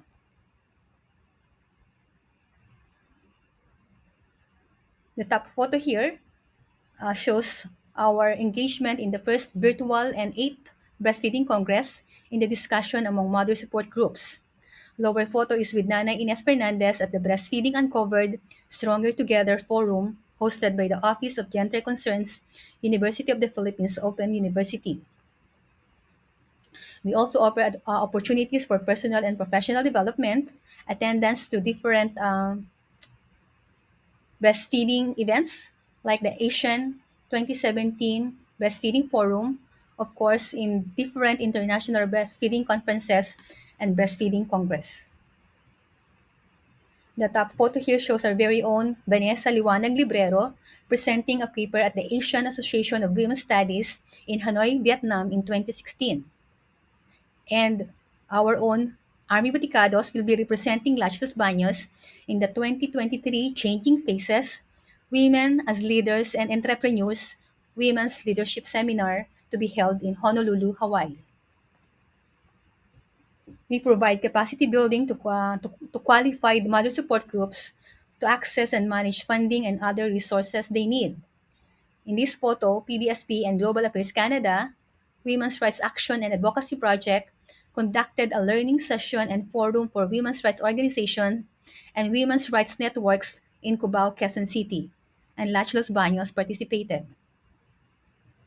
Finally, we talk about the issues and challenges faced by mother support groups. I grouped these issues and challenges into two. First are the challenges in organizational capacity, and second is in community behavior. First and foremost, under organizational capacity are the financial constraints and lack of manpower. These two are tightly intertwined and are characteristic problems of any volunteer organizations. All mother support groups commonly struggle with financial sustainability. In many instances, as able, we shell out our own resources on the basic needs to keep the program going. Otherwise, our volunteers' time are spent on finding fundings and sponsorship from Milk Code compliant organizations. This takes volunteers away from the important and crucial task of breastfeeding education and counseling. The very nature of volunteer organization poses the challenge that volunteers go. Breastfeeding counselors ultimately cannot spend so much volunteer hours in the long run, especially as most of us need to earn money for the family. This results to inactivity and burdening of the few who are left with so many tasks. Volunteers get busy with other valid family concerns, especially as the children grow up. They move on with their family and they move on with their lives.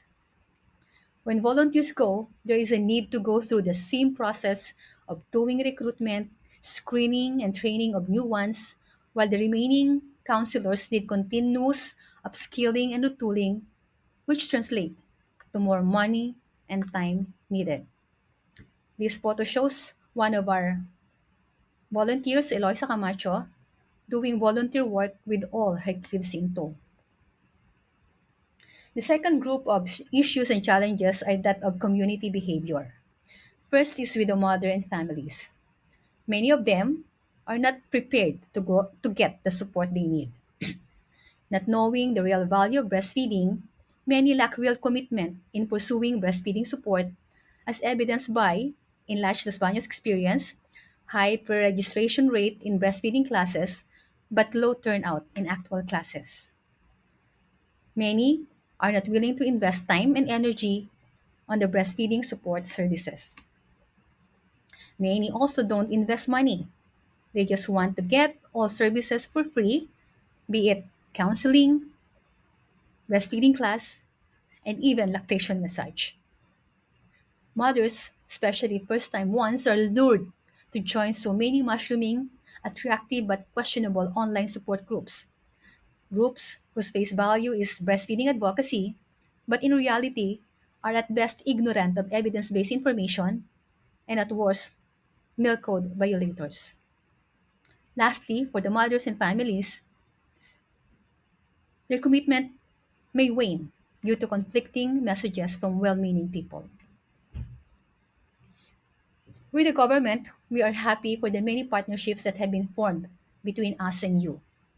But we look forward to a real deeper partnership and continuing and uninterrupted community building where we are treated as partners and not just used to meet your quotas and deliverables.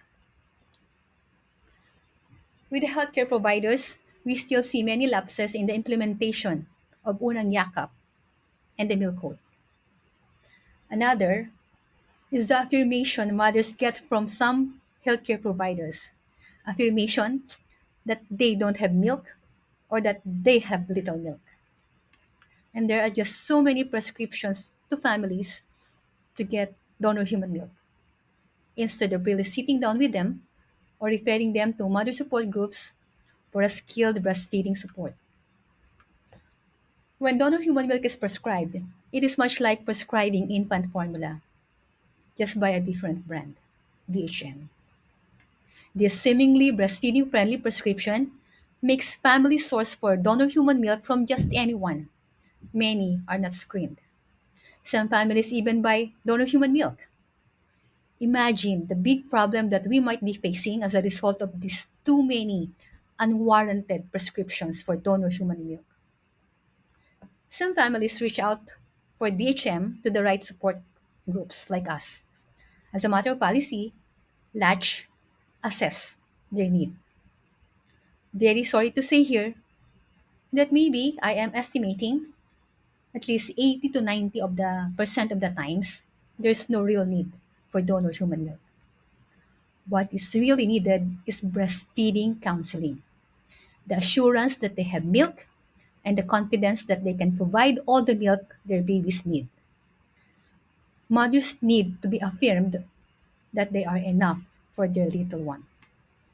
Of course, there should be the right skills to breastfeed that should have been taught in the first place. Our dear respected doctors, when you prescribe DHM, mothers believe that they need to find it outside of themselves.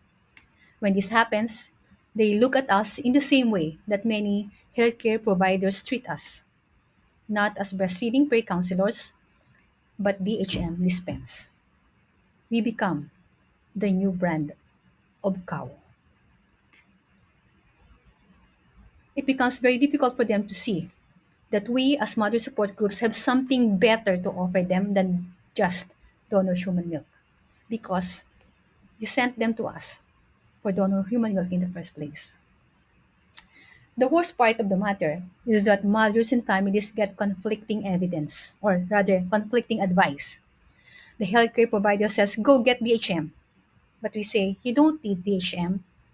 Some healthcare providers say to mothers complaining that breastfeeding is tiring, they hear this from you. Battlefield once a day, it's okay.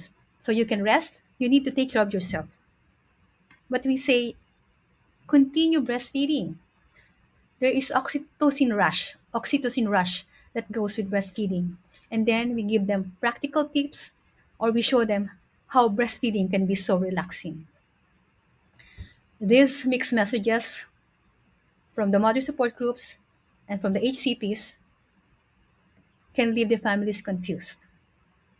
This is very sad because our work, the MSGs and the HCPs, should be complementary. Going back to step 10 requires maternity facilities to establish effective referral to mother support in the community as part of the discharge planning for new mothers. We have yet to see more of this.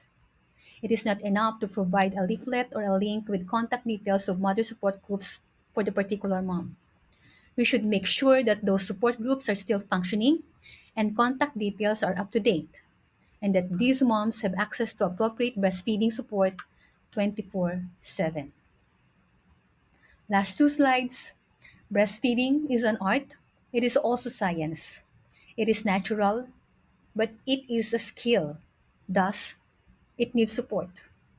Breastfeeding is designed to be species specific. It is designed for human to human. Since there is a design, there is a designer. And it is this designer that motivates us to do what we do, albeit the challenges. Women are made to breastfeed, and so women can. Let us all in this conference see to it that they do, because women are fearfully and wonderfully made. Thank you very much. Thank you very much, Ms. Gregorio, for your beautiful lecture. Our next speaker obtained her midwifery course from the Iloilo Doctors College. She obtained her Bachelor in Community Health Science from the Pamantasan ng Lungsod ng Maynila. She has a Master's in Community Health Service from the same institution. Currently, she's the Executive Director of the Integrated Midwives Association of the Philippines, Incorporated, the President of the Council of Professional Health Associations, Incorporated. She's also a consultant from the Department of Health, the Chairman of the Technical Committee on Midwifery Education, Commission on Higher Education. She's also the Program Manager of the Supreme Project Save the Children Philippines, the Program Manager of the Community Maternal Neonatal Child Health and Nutritional Scale-Up Project of the USAID and EMAP Incorporated. She is an Associate Editor of the Midwifery Practice Philippine Midwifery Journal, an outstanding alumni from the Iloilo Doctors College and the Magao Vocational School. To give us a lecture on the role of lying-in centers, please help me welcome Ms. Patricia M. Gomez. Good day to all. I'm Patricia Minis Gomez, the Executive Director of the Integrated Midwives Association of the Philippines, the accredited professional organization of midwives in the country by the Professional Regulation Commission. Our organization is also a CPD provider and training provider of the Department of Health. Today, I will be presenting on how our midwives protect, promote, and support breastfeeding in a midwife-led line-in clinics.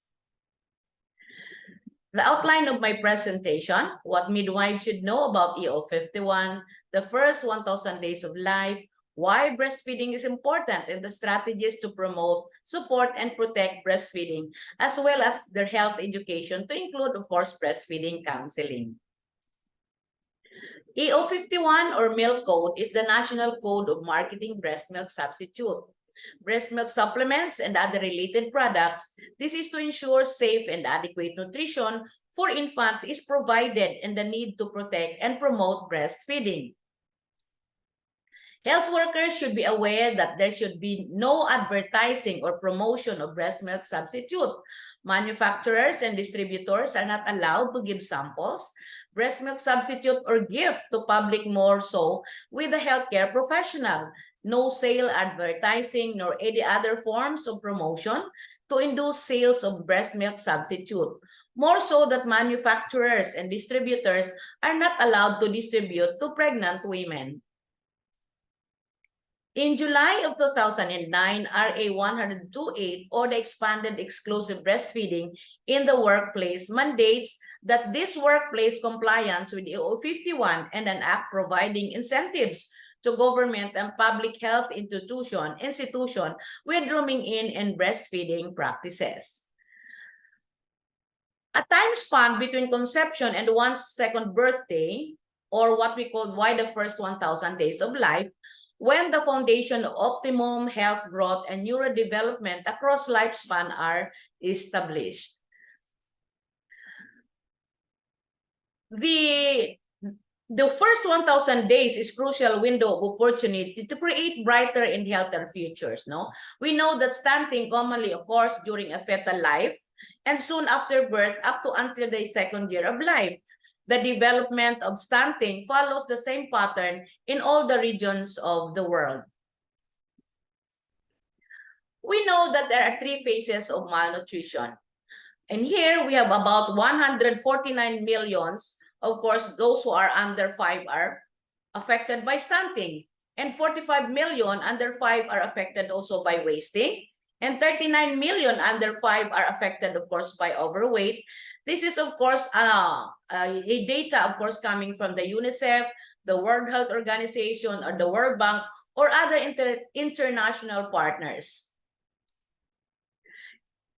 Children who get the right health and nutrition in their first 1,000 days of life are more likely to overcome life-threatening diseases, and again, are more likely to complete or 4.6 more grades of school, while others, of course, definitely they can earn up to 50% in wages as when they grow adults, and more likely to have a healthier families as adults as well.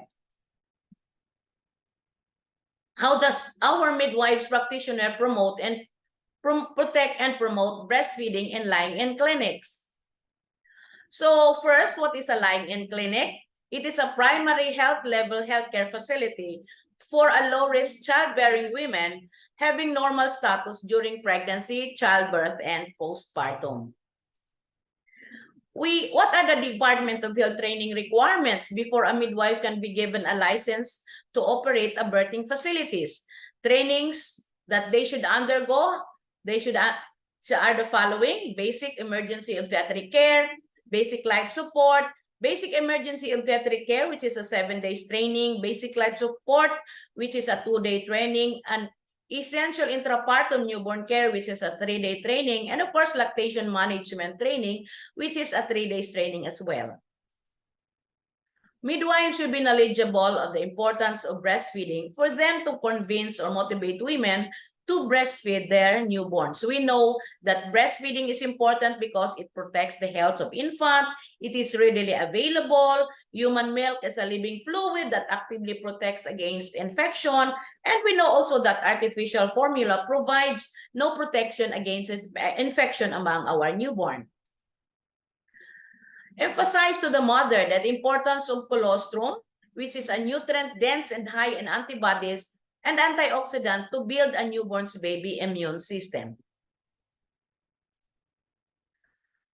Promoting breastfeeding is one of the important components of health education that midwives should be knowledgeable of.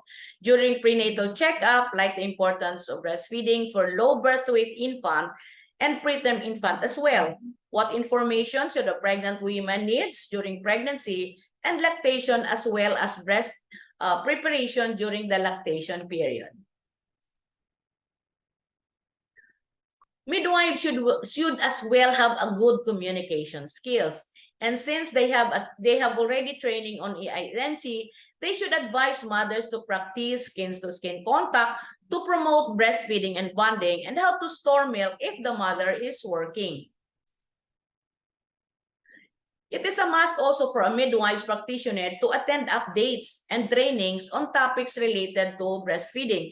This I mentioned earlier in my previous slides, like lactation management, IYCF, and others. And skills to assess women who really need special counseling and support, such as I mentioned also this, working women, how to continue breastfeeding while working, and of course storage of their milk, with problems such as depressed mother, single moms, or young mothers, at that. Mothers with the intention as well to leave their newborn because they're unwed, as I mentioned earlier, with chronic illness, for twin pregnancy, how to position their babies during their feeding, and other problems encountered during this period. Milk substitutes should be discouraged since artificial formulas provide no protection against infection Information, again, giving must be factual and accurate. Encourage normal deliveries as much as possible, unless, of course, indicated. Encourage or advise to have an exclusive breastfeeding until 6 months of life, then up to 2 years of age. In doing counseling, we have to understand how women feel and let her decide what is best for her and help her develop confidence that she will remain in control of herself. Listening to her needs and situation is a must to focus in counseling suitable to her problems or issues raised. And as to our take-home insights, all pregnant women and lactating mothers need accurate information, encouragement, help, and assistance to succeed in optimal breastfeeding. They need someone to answer their question and solve their problem during the breastfeeding period. For this, all the frontliners or health workers and healthcare providers must acquire the skills in IYCF and other counseling and other trainings as well, that they really have to have a good counseling and management, of course, with our mothers' needs during this period. For my references, so that's all, and thank you so much, of course, for listening. Thank you very much to our distinguished speakers. We would like to welcome back Dr. Sherry Suplido, together with our esteemed speakers, to the virtual floor for our question and answer forum. Thank you very much, Ms. Gomez, Ma'am Pat, for your brilliant lecture. And we are now in one of the most awaited parts of our Congress and plenary today, which is the live question and answer portion. So may we invite all our speakers again in the virtual floor. I think we are already complete. Yes, unfortunately, Dr. Beverly Hawk cannot join us. She is, I think, attending an important meeting, I think, in the House of Representatives now. So, yes, and she sends her regrets, but she gave us a very brilliant lecture. So I'll proceed po with there are so many questions in the chat box. I'll read them one by one and allow all our brilliant speakers to answer. Okay, so the first question I'll throw to Ma'am Juliet, Dr. Juliet Shaw Aguilar. Ma'am Juliet, when should the Scorpio be introduced in students, especially medical, nursing, and midwifery students? Actually, there is really no set period. It will actually depend on the manpower that you have. If I would, while you're still planning on having the Scorpio, I would think that the first step is to have your staff trained in the program. And then from there, you could probably do it anytime. As I said, it would be good for you to do kind of like a progressive increase in the exposure to clinics with regards to breastfeeding and lactation, so that there will be you build on what we call a spiral curriculum.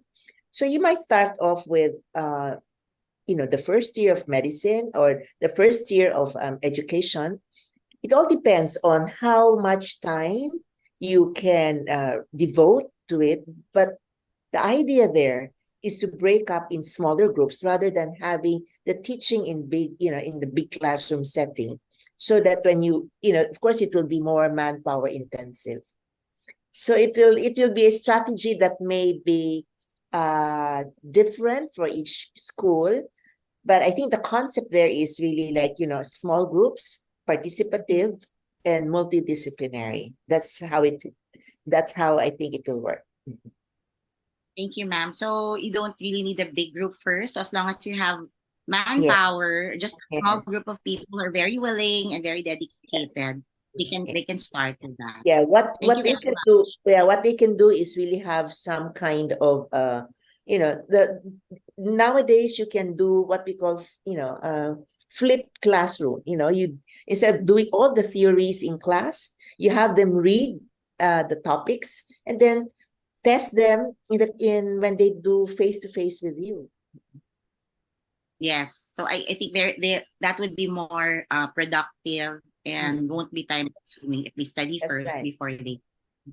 Thank you, Ma'am Juliet. There's a follow-up question on that, Ma'am, but maybe I'll go back to you later. Thank you, Ma'am Juliet, for your answer. Thank you. To and does anyone want to? I'm sorry. Okay, to Dr. Corsino po. There's a question. Are there any programs for adolescent mothers who are breastfeeding? Targeted population for our teen moms and adolescents. Okay, magandang gabi po sa inyong lahat. Ma'am, yung question po ba ay kung merong program teaching adolescents ng breastfeeding? Yes, ma'am. Okay. Para po talaga sa kanila. Targeted for them. Sa kanilang special group po. Okay, I think we do it in Eastern Visayas Medical Center for pregnant teen moms. Yes. But for the That's good. community, in our community, lahat na eh. So whether teen or adult moms, no, tinuturuan natin ang breastfeeding. Yes, ma'am. Opo. Sa POGS din po, ma'am, kasi part din po ako ng community Yes. service. Minsan together na kasi wala na age limitation. Pero meron din po kasing mga hospitals na may special, mga dinalaw din po kami na meron talaga na dedicated for the adolescent or the teenage mother. Yes. As But long for as the community, wala pa talagang particular na teen moms lang ang tuturuan natin. So everyone. That's true, ma'am. Opo. Maybe siguro kung sobrang dami, ma'am, baka sila na may special group talaga para sa kanila. Yes, Kasama po sila. Yes. Salamat po, Dr. Corsino. Thank you po. May question po tayo. Kay Ma'am Myla naman po. Do you also do follow-ups for the mothers who asked for counseling, both virtually and those who are attending the sessions? Yes, definitely po kailangan ng follow-up for as long as willing yung family to continue with the counseling po. Kasi hindi naman natin pwedeng ipilit, pero normally po nagpa-follow up kami, mahabang proseso po ito. Just to give you an idea, dun po sa minention ko na pag may lumapit na nanghihingi ng DHM, na for many cases ay hindi naman talaga nangangailangan, we sit down with them. Most of the time, napapakita namin, ayan, ang dami mong gatas. No? So, mga unang upuan po with them can be 1 hour to 3 hours. Unang salpok po yun. So, ganun po yung hinahabol namin kapag medyo hindi maganda yung management na nagawa sa kanila sa healthcare ng healthcare provider. Kuha kayo ng DHM. Hindi naman kailangan, pero ang mga doktor po, ang mga nasa healthcare system, yung salita niyo is very powerful. Talagang nire-respeto kayo ng ating mga nanay, ng ating mga pamilya. So nakadikit na po sa utak nila na DHM ang kailangan ko, DHM ang kailangan ko. Although merong iba na talagang mabilis i-counsel, no? Pero marami pong ganun. Parang sarado yung isip at saka tenga nila for what we can better offer, which is to make them really breastfeed. Kasi kaya naman nila. For most cases, di ba, we know naman talaga na may konting porsyento na kailangan ng tulong or kailangan ng DHM. But ganun po ang nangyayari sa amin. We follow up, ini-encourage namin sila to come, the whole family, not just come to pick up. Sinasabi namin, gusto namin kayong makita. It's very sad po. Nakakita na kayo ng mga tao na namamalimos. Umiiyak, nagmamakaawa. Pero nagagalit tayo pag nalaman natin, meron palang kondo yan. But this is what we make out of many families. They are very rich, but hindi natin na ipapaalam sa kanila na kayo ay mayaman dahil ang alam nila ay kailangan nilang mamalimos, umiyak para makabigay ng gatas ng iba sa kanilang sariling anak. So following up is very time-consuming. Sa puso po ang sakit, no? Lalo na pagka finally, bibigay din silang mag-formula when you very well know na kaya mo, dami mong gatas. No? So, kailangan po talaga nating magtulong-tulong. Yung talk ni Ma'am Chucky, hello? Yung messaging natin, paano natin sabihin. So, when we say, marami po kaming cases, sabi ng nanay, gusto nilang tumakbo sa someone, sa inyo, sa mga healthcare providers. Actually, what they needed is makontra yung nasa isip nila na wala akong gatas, kulang, ba't umiiyak to, hindi ako enough. But kailangan natin baliktarin yun, and pag sinabi natin yun, they will believe us. They will believe you. But yung sinabi ko sa tako kanina, na-affirm pa natin yung takot nila na wala silang gatas, walang kulang. When you say, okay, hingi ka ng gatas. So important po talaga na i-instill yung confidence in them na meron sila. Oo, no? Doon po talaga yun, important. Kaya yun din po yung role namin as OBGYNs. Malaki ang role sa prenatal. Doon nagsa-start. Opo. Ang pag-instill ng confidence sa ating mga nanay na kaya nila mag-breastfeed. At saka maraming obstacles dyan. Minsan family member pa nga ho ang barrier to that. Kaya kailangan ma-identify ang mga barriers as early as the antenatal care. Thank you po, Ma'am Myla. Nabanggit niyo po si Ma'am Chucky. At kay Ma'am Dr. Chucky po ay may question po dito, no? Ma'am, what do you think is the best way for the whole population of the Philippines to know that breastfeeding is a better choice amidst the advertising efforts of milk companies?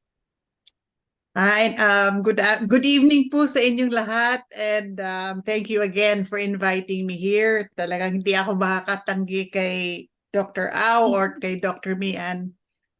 Pero mahirap naman yung tinanong ni Joanne. What is the best way?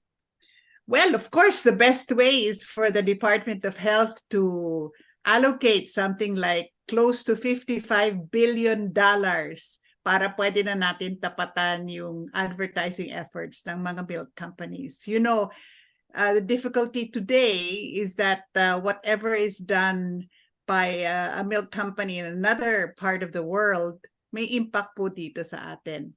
Kung hindi naman kaya yung $55 billion, ang pwede natin gawin is to remember that the whole concept is to stop being, para ba natin sabihin, na hindi na tayo pwede maging kampante po. Na alam na ng mga nanay na importante ang breastfeeding. Kasi mukhang talagang, I was listening to Beverly Ho, mukhang hindi po nila alam.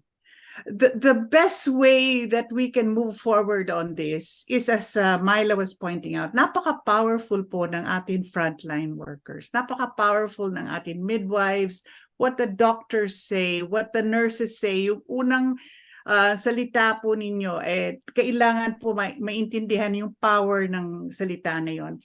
And the messages that are delivered to all of these women all over our country needs to be calibrated. Hindi lang po isang mensahe ang dapat bumaba.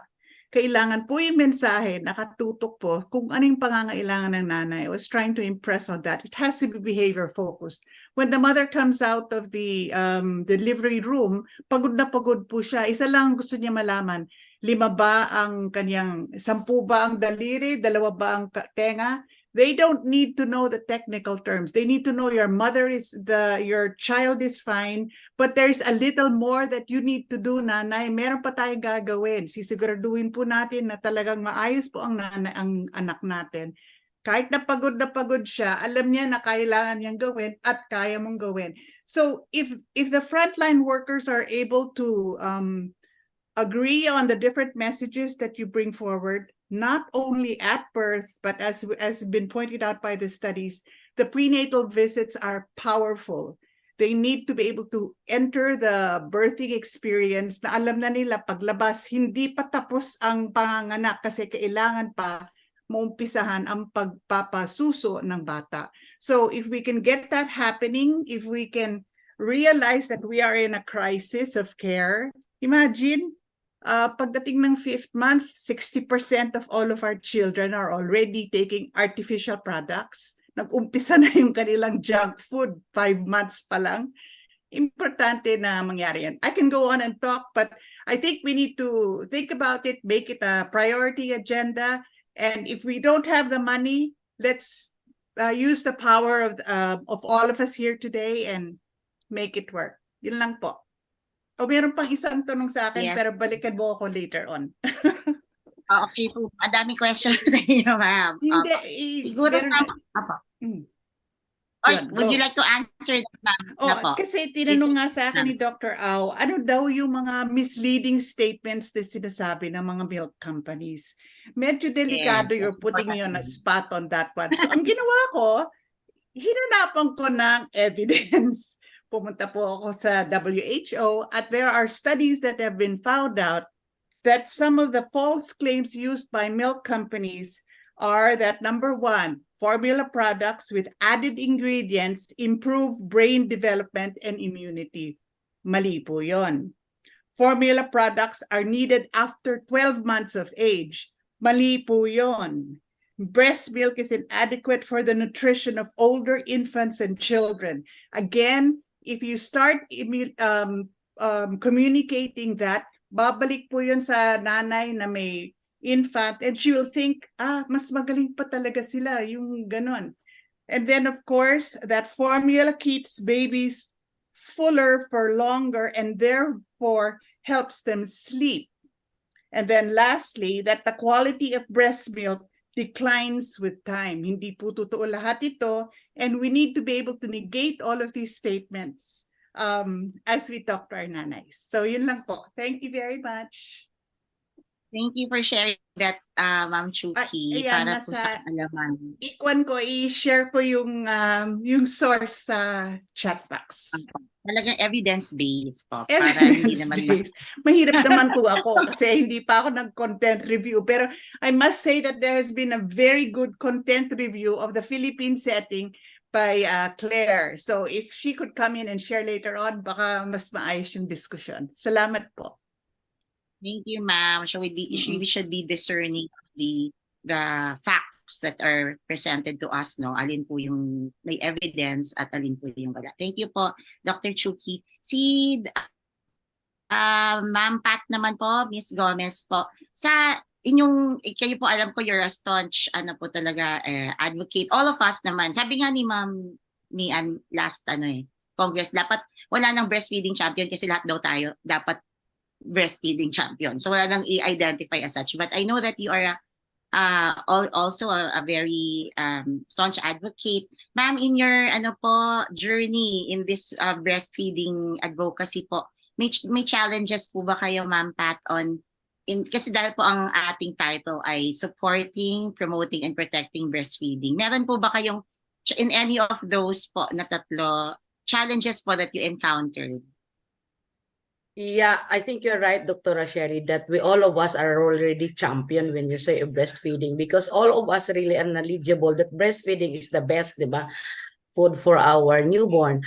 But tama yun naman si Dr. Chuki, when it comes to advertisement, you know naman nowadays, diba, na ang means of what you call this information ng ating mga, yeah, that's right, yung ating mga nanay ay talagang through television, di ba? Or sometimes even marites, narinig ko na kanina yung mga lolas, di ba? So, very influential people ito na talagang makasway, of course, ng decision ng nanay. Like for example, sa amin, we're not, of course, during prenatal, di ba? Sabi nga ng mga midwives, ma'am, sumasakit na yung lalamunan namin, kapa-emphasize that breast milk, breastfeeding, di ba?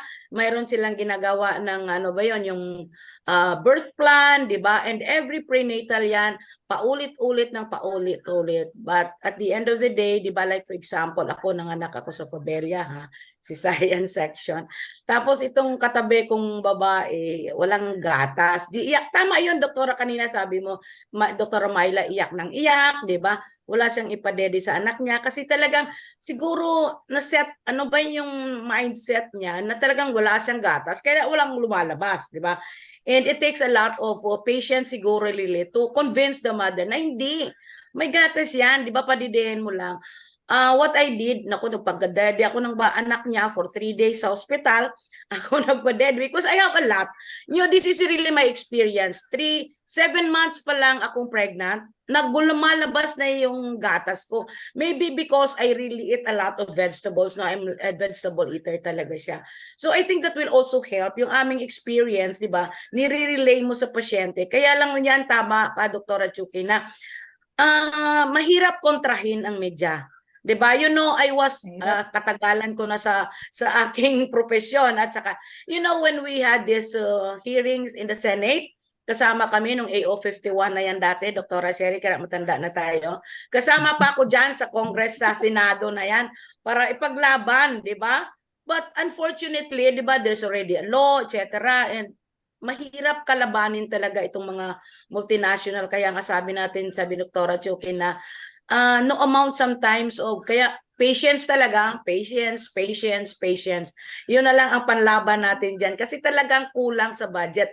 When in fact, one of the senators, sinabi pa nga niya, paano kaya kung kayo na lang ang you talk at the middle? Sabi niya ganyan, sila may pera, kayo wala. Sabi niya ganyan sa Department of Health. So anong dapat ang compromise agreement? Kaya lang siyempre sabi natin, wala tayong pag-uusapan sa compromise agreement because really breast milk is the best. So yun lang din siguro, hindi naman tayo siguro sabihin natin na mag-stop na, of course, but sabi nga ni Dr. Ramayla, sige lang kasi it really needs a lot of information and cascading, of course, in the ground, especially during prenatal. Yung ating pag-convince, of course, sa nanay that breast milk is really the best for their babies. Doktora, sino ba naman ang gusto? Sa Pinoy, gusto yan palagi mura. Gusto yan palagi libre. Diba? Gusto yan palagi libre. Kaya nag-ukay-ukay tayo, diba, Dr. Cherry? So, puso ang okay. So, which means that Pinoy don't want to spend. 'Di ba? Pag yun lang ang aming pinagsaano. 'Di ba gusto niyo ba magbili, which is expensive, rather than nandyan na lang siya, wala na kayong, 'di ba? Parang ganoon siya. So, yun din kahit ganoon na mga mga health education, 'di ba? But I mean, sabi ko nga, patience lang siguro at tiyaga talaga na pagtutukan talaga. But again, alam naman natin na kahit na dinagdagan, 'di ba, Ma'am Chucky, dinagdagan yung number of what you call this, days when you say of leave, 'di ba, maternity leave, pag hindi pa rin sapat. Ako experience ko 'yan pagdating sa hospital. I should be pumping my milk kasi kadami-dami, sayang. But the refrigerator I'm choking in the hospital ay kasama doon ang 24-hour current collection. Kaya so the environment really is not conducive. So sana yun pag-usapan sa gobyerno na dapat, 'di ba, pag sinabi mong nagpa-pump ka ng milk mo, doon talaga sa exclusive for where you can store your milk. Di ba, mahirap sabihin ng ganoon, but anyway, yung ating environment kasi hindi siya supportive sa ating mga cause. So, thank you so much, Dr. Che. Thank you. Thank you po, Ma'am Pat. Salamat po sa paliwanag po at parang yun, nasagot din yung ating ibang questions about convincing mothers and educating them to promote breastfeeding. Thank you, Ma'am Pat. I'll go back to Ma'am Juliet, ma'am, about Scorpio po, training. Is it available po for local health centers or lying-in clinics sa community, ma'am? Because many mothers still automatically feed their babies with milk formula. I think at the moment, the ones that are conducting the Scorpio are the neonatologists. If correct me if I'm wrong, and they have actually been doing this for the health professionals. But as I shared earlier sa talk ko, it's being done in PGH, and no less than our Congress president is conducting it. No, si Auli Badia, and she shared with me those pictures. I believe that as we go and do the training as part of this Congress, we will be going to the different regions of the country, Luzon, Visayas, Mindanao, and train the trainers. And hopefully we'll be able to cascade them in that fashion. And as I was sharing dun sa aking small survey among the key respondents of my survey were actually the people in charge of the training curriculum of the medical schools, and actually about 40% of them, of the respondents, actually had participated in a Scorpio workshop. So the idea there is somebody, if you've already been exposed to, the concept, I don't think it's really something very difficult to achieve. May mga formats na yon, it can easily be cascaded. And I believe if it is done in a very practical manner, small group lang, tapos participative, no, people will catch it, and then all the issues that can be easily addressed. Kasi yung big theory, classroom setting, or mga puro mga theoretical na lang, when in fact practically is ano ba talaga, paano mo pa papalabasin yung gatas, and I shared with you, it's not only in the Philippines that we do have issues about how to promote breastfeeding. Kahit sa mga in the study that I shared sa UK, they are also having problems developing confidence in their students, because siguro nga, as I showed, the bulk of the time spent in the curriculum is in the theory. I think we should reverse it now. Baligtarin natin yung focus, so that the practical aspect of promoting breastfeeding, sustaining breastfeeding will be there. So I think with that, pwede na talaga mag-cascade dun sa even to the smallest barangay. So we start with we have to get people excited about it, and then feel confident about it. And as I shared, especially sa doctors, anong sinasabi natin, yan ang sinusunod ng mga pasyente. So if we ourselves are convinced, hindi lang lip service, marami kasi lip service amongst the doctors, no? I'm in support of breastfeeding. But in fact, mamaya-maya kung may mga issues na, like, I think one of the questions there in the chat box was about jaundice, no? What can we do as an institution to make a stand regarding jaundice not being a contraindication for breastfeeding? So yung mga ganon, we can do this in smaller scale, para yung mga questions ng mga tao in those small groups can be directly answered. So we have to be convinced ourselves, and then we have to be showing, to the people that we are convinced talaga sa ating mga sinasabi. Okay. One last. Yes, ma'am. Yeah. It's just that I remembered what Beverly said, na ang kailangan kausapin natin, mukhang tatlo, no?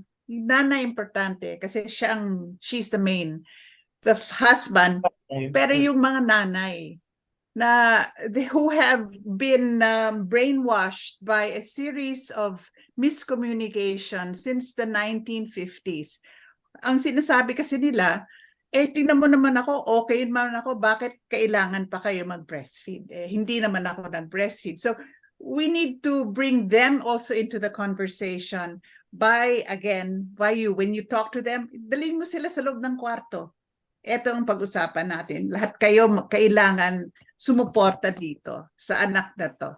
So, yun lang. Just to remind, it's not only the mother, but more need to be communicated with. Thank you. Yes, ma'am. The cascade din po, thank you, Ma'am Chucky. The cascade that Dr. Aguilar has been saying, pwede na po ngayon kasi face-to-face na eh. Ang hirap po mag-workshop kasi ng virtual.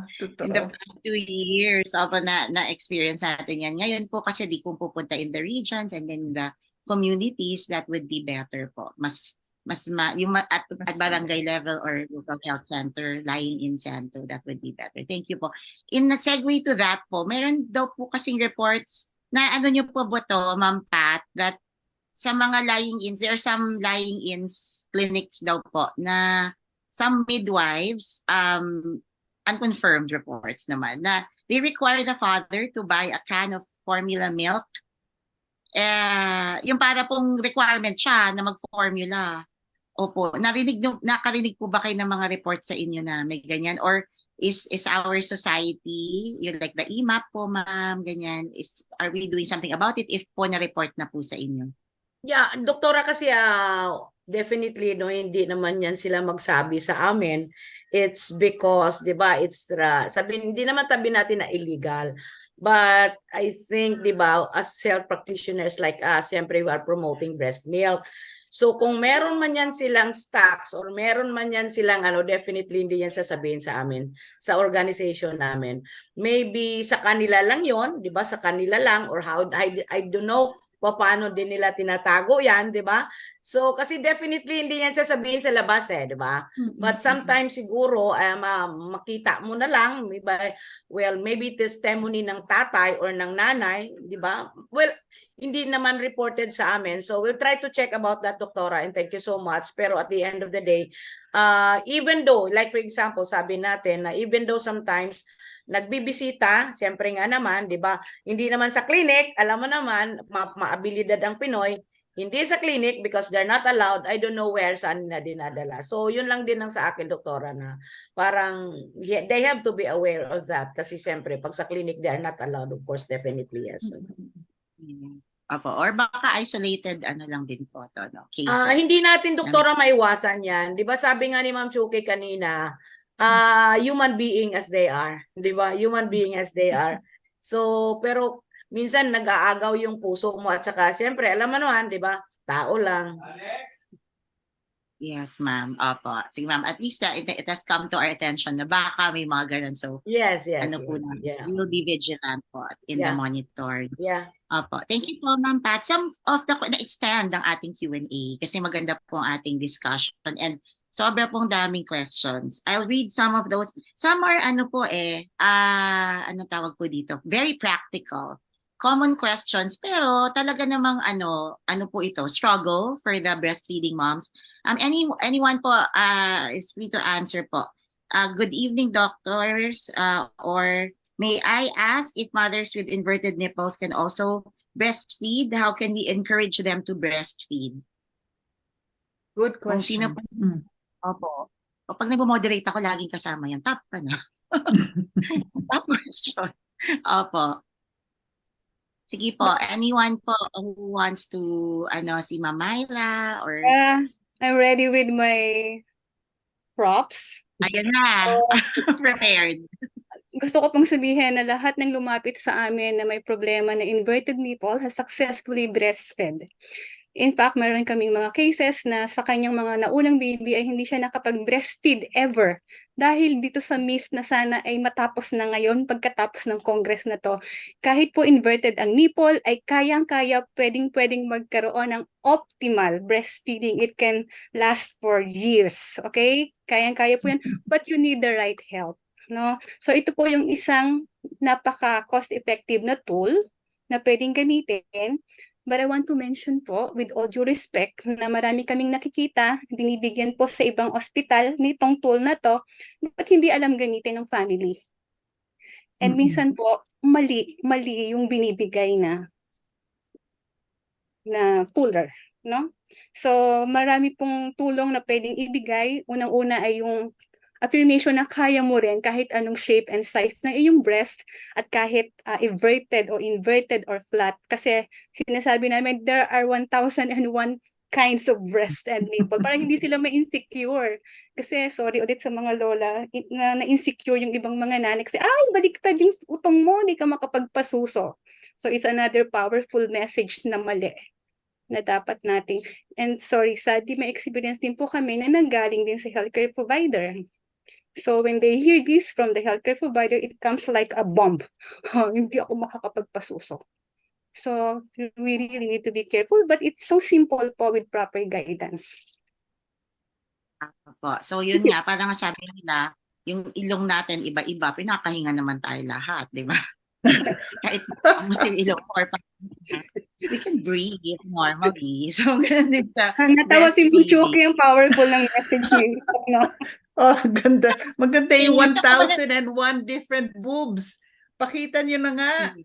You know, one of the problems in communication is hindi natin pwede ipakita yung breast and the child na sumususo, kailangan naka-graphics. So, Ay. madami tayong kailangan palitan.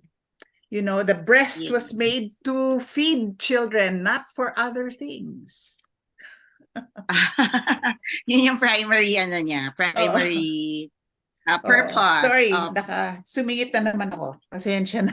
Sige ma'am. Okay lang ma'am, no problem po. Naghahanap pa po ako ng mga some other questions.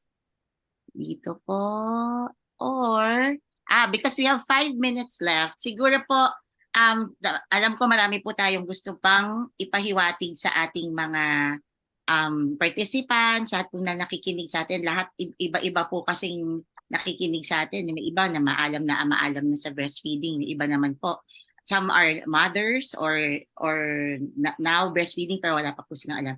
Ano po kaya yung pwede nating i-share sa kanila as a parang ano po, take home message po, or what you want them to remember po, at least in this day 1 of our plenary, in terms of protecting, promoting, and supporting breastfeeding.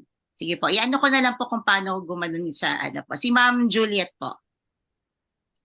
Okay, ang take-home message ko is that we need to arm the healthcare professionals as early as they can to be convinced and confident about promoting and protecting and supporting breastfeeding.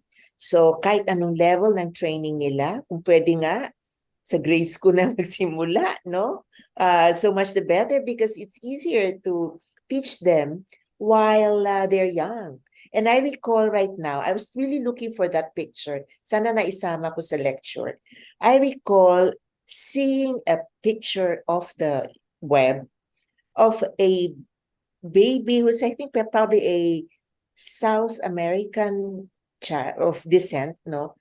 Dala-dala niya yung doll niya, yung kanyang manika. And di ba usually ang concept nakikita natin manika may kasamang dede ng bote. Yes. Siya Yes, hindi. ma'am. She brought the manika close to her breast and was playing as if she was breastfeeding the baby, the doll. So ganun ka-powerful ang nanay, no, or wherever they're getting information from. So as early as we can teach them about breastfeeding and that everybody, it's a natural thing, that's what we should be doing. So as far as I'll try to answer one of the questions I saw in the chat. Yes, ma'am. How do we lobby for academic reforms? Yeah. I think Yeah. we can at this point write, very easy to do, is to write the association of kung sa medical schools, we do have an association of Philippine medical colleges where we can write them and even propose to them if we can have a structured way of teaching breastfeeding. I recall many decades back they had come up with a curriculum for the teaching of breastfeeding. Maybe that needs to be revisited, and instead of doing all the theories on its own, maybe we should go for the Scorpio. Of course, we recall what is Scorpio, huh? We have Scorpio meaning structured, clinical, objective, reference, kasi evidence-based yan, no? Problem-oriented, no? Integrated, and ano na nga ang C, rather ang O, organized, no? Organized siya. So that is how that's the meaning of Scorpio. So what we want to do is really to make it problem-based. Mas madali siyang intindihin kung, let's say, what do we do with the inverted nipples? Okay.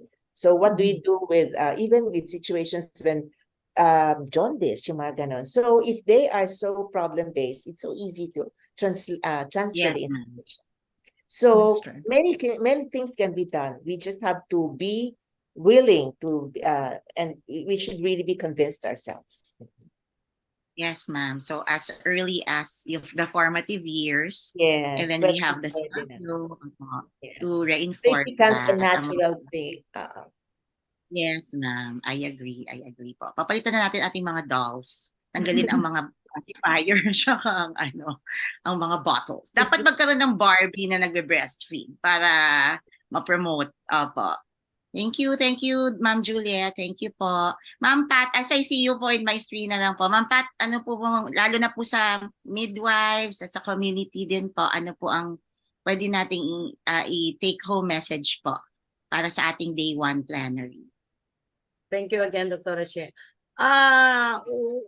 Curriculum-wise, di ba, for us, kasi it's enough naman. But again, sabi ko nga, if like for example, the maternity leave, di ba, the maternity leave, maybe, what you call this? Parang magiging katulong din yon, di ba? Makatulong yon. Kasi like for example, mostly of our patients, at least siguro sa doctor, sa OB natin, ang mga pasyente nila, really, they can afford to have leave the office, di ba? Just to breastfeed their baby for a period of 6 months.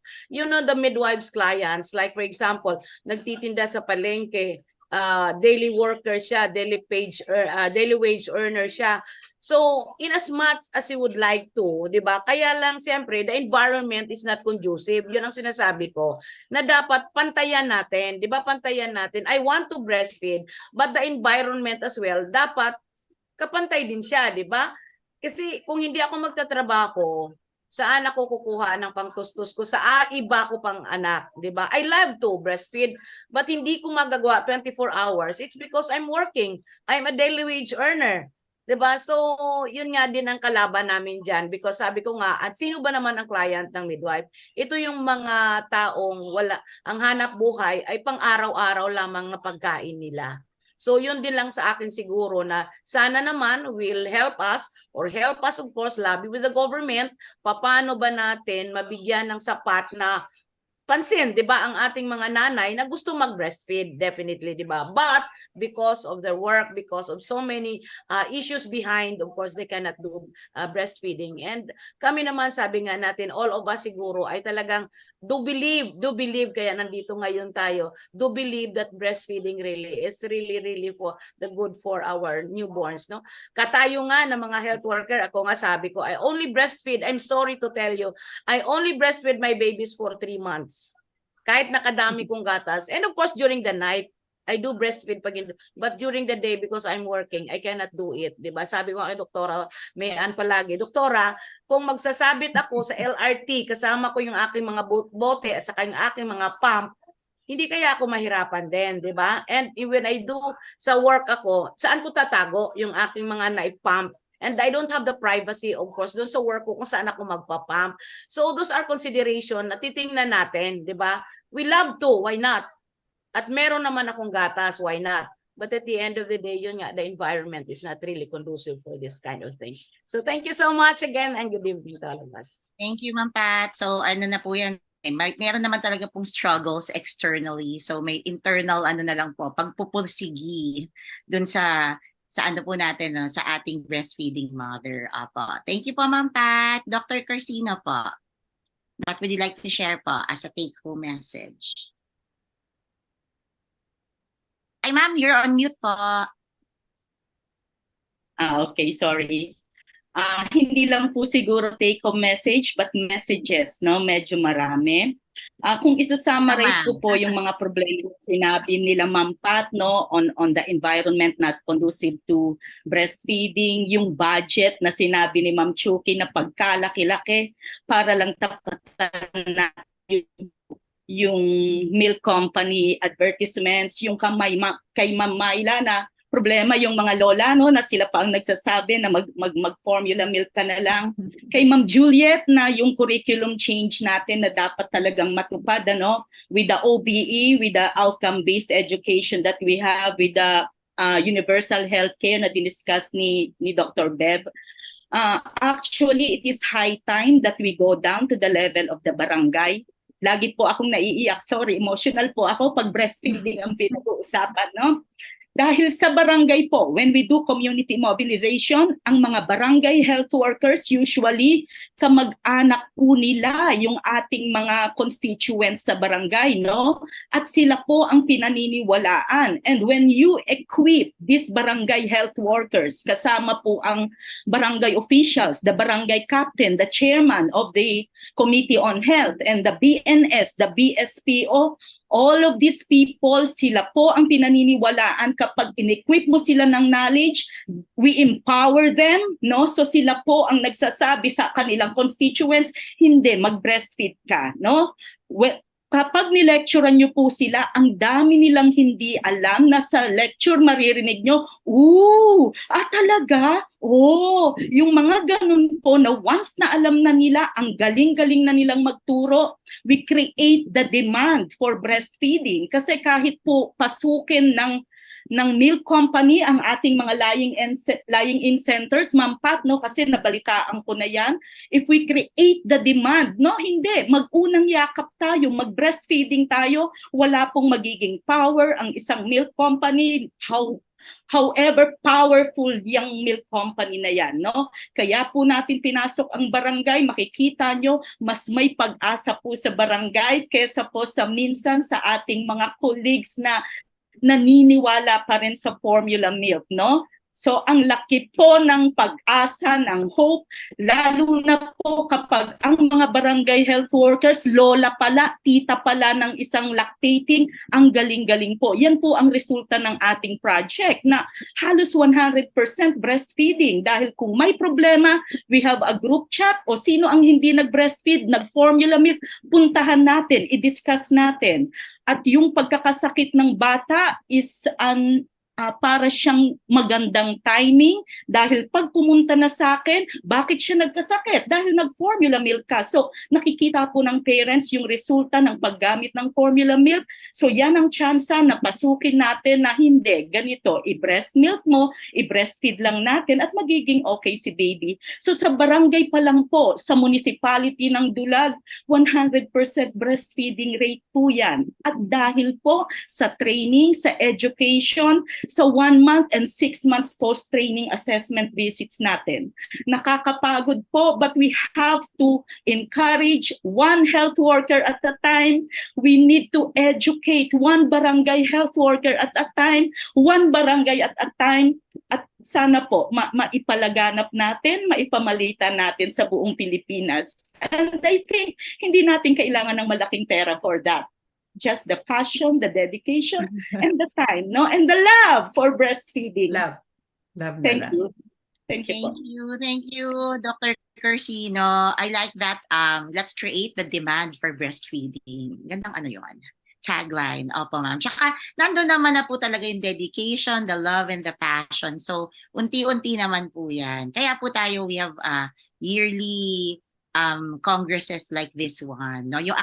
Yun nga sabi niyo, yung akala natin na simple, tapos magugulat sila, ay ganun pala yun. So marami pa rin po talaga na hindi pa po talaga na-educate about it. So dahan-dahan po yan, ma'am. Thank you po. Thank you, Dr. Cursino. Ma'am Myla, ano pong pwede niyong i-share, ma'am, before Ma'am Chuki gives her take-home din po?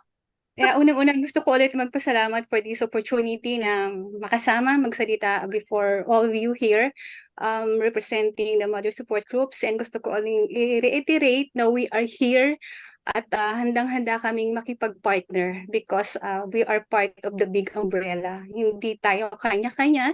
It's part of SDG 17, no, na partnership for the goals is the way to do it. So kung lahat tayo magkapit basic po ay napakaraming mga pamilya ang ating matutulungan. At gusto ko rin sabihin na while we believe sa ebidensya and tayo nasa panahon kung saan talagang nakakagulat, no? Kasi hinahanap talaga natin ang sagot. Bakit in the past ganito ang nangyayari? So humahanap tayo ng ebidensya at napakaraming studies na pinapakita, overwhelming, talagang breastfeeding ang kailangan nating tugon, hindi lang para sa kalusugan ng bata, lagi palang magkasama ang kalusugan ng nanay at saka ng baby. Hindi pwedeng iwanan yung isa. Because yung sinabi ko kanina, we are wonderfully made. There is a designer. Akala natin para lang sa tao yung breastfeeding sa bata. Kasama pala yung nanay, kasama pala yung buong pamilya, ang tatay pala kasama din, no? At least yung pocket niya hindi mag-burden. So yung buong community and our environment, napaka-holistic and integrative nung design. Kaya sana isama din natin doon, hindi lang siya evidence-based, no? It is wonderfully designed. I want to close with the verse I quoted earlier. Sabi po sa Psalms 139 verse 14, I praise you. The person is praising the designer, for I am fearfully and wonderfully made. So if we honor this, na nasa babae, nasa tao, yung kakayanan, na kailangan lang nating itulak, kailangan lang nating tulungan, kailangan nating mag-cast ng konting faith. Naalala ko nung panahon ng pandemic, no, nagkakagulo tayo, which is understandable, but we forgot na kayang gumawa as designed by God ng ating katawan para ingatan ng ating katawan and even the baby against all the infections. Dahil kayang gumawa ng antibodies, no? We all know that. But minsan parang nawawala tayo. So sana balikan natin yung design.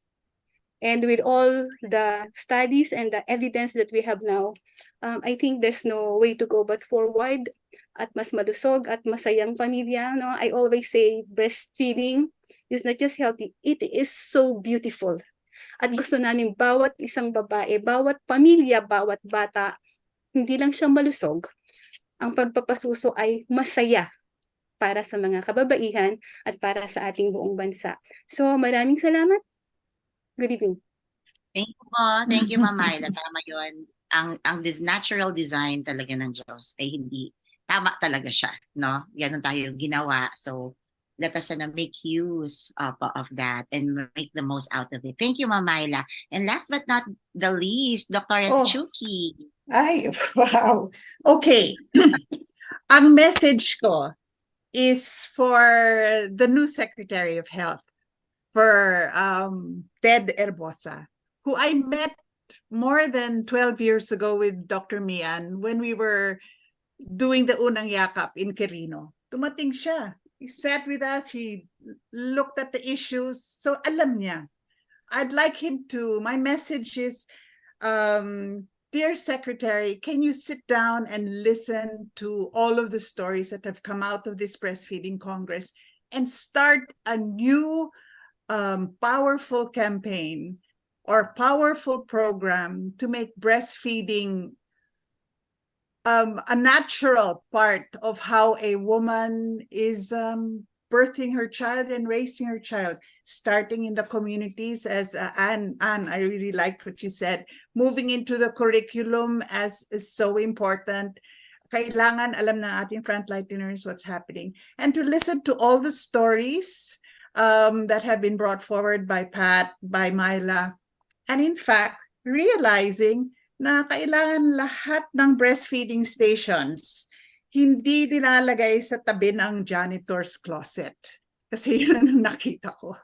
And they have to bring it back. Kailangan iangat ulit yung importansya ng breastfeeding. And I think it should be, if he doesn't have it in his new 8-point agenda, I think the Secretary of Health should take the lead and create another 8-point agenda for exclusive breastfeeding. Yan ang mensahe ko kay Secretary Herbosa, and I was so glad to see him again today, and I'm looking forward to his active involvement, put on his woman's hat, active involvement in all of this work. Yan lang po. Thank you po, Ma'am Chucky. I'm sure our Secretary is listening and has heard your message very clearly. Maraming salamat po sa ating mga speakers for answering all our inquiries. Dr. Aguilar, Ma'am Pat, Dr. Corsino, Dr. Chucky, Ma'am Myla, maraming salamat po sa inyong lahat for your brilliant lectures and for your inspiring and edifying answers. Edifying. Maraming salamat po. So thank you po again to all our speakers, and we would like to award them. We'll proceed with the awarding of the certificates to our speakers, and I'll read the citation. The Philippine Pediatric Society, the Philippine Obstetrical and Gynecological Society, together with the University of the Philippines, Philippine General Hospital, award this certificate of appreciation to our beloved speakers, Dr. Beverly Lorraine Ho, Dr. Juliet Shaw Aguilar, Dr. Marie Ann Corsino, Mrs. Myla Beatriz Odije Gregorio, and Ms. Patricia Gomez. In grateful recognition for their invaluable contribution as speakers for the 10th Philippine Breastfeeding Congress entitled Roadmap to Breastfeeding Success, Creating Systems for Lactation Support, held on August 10 to 11, 2023.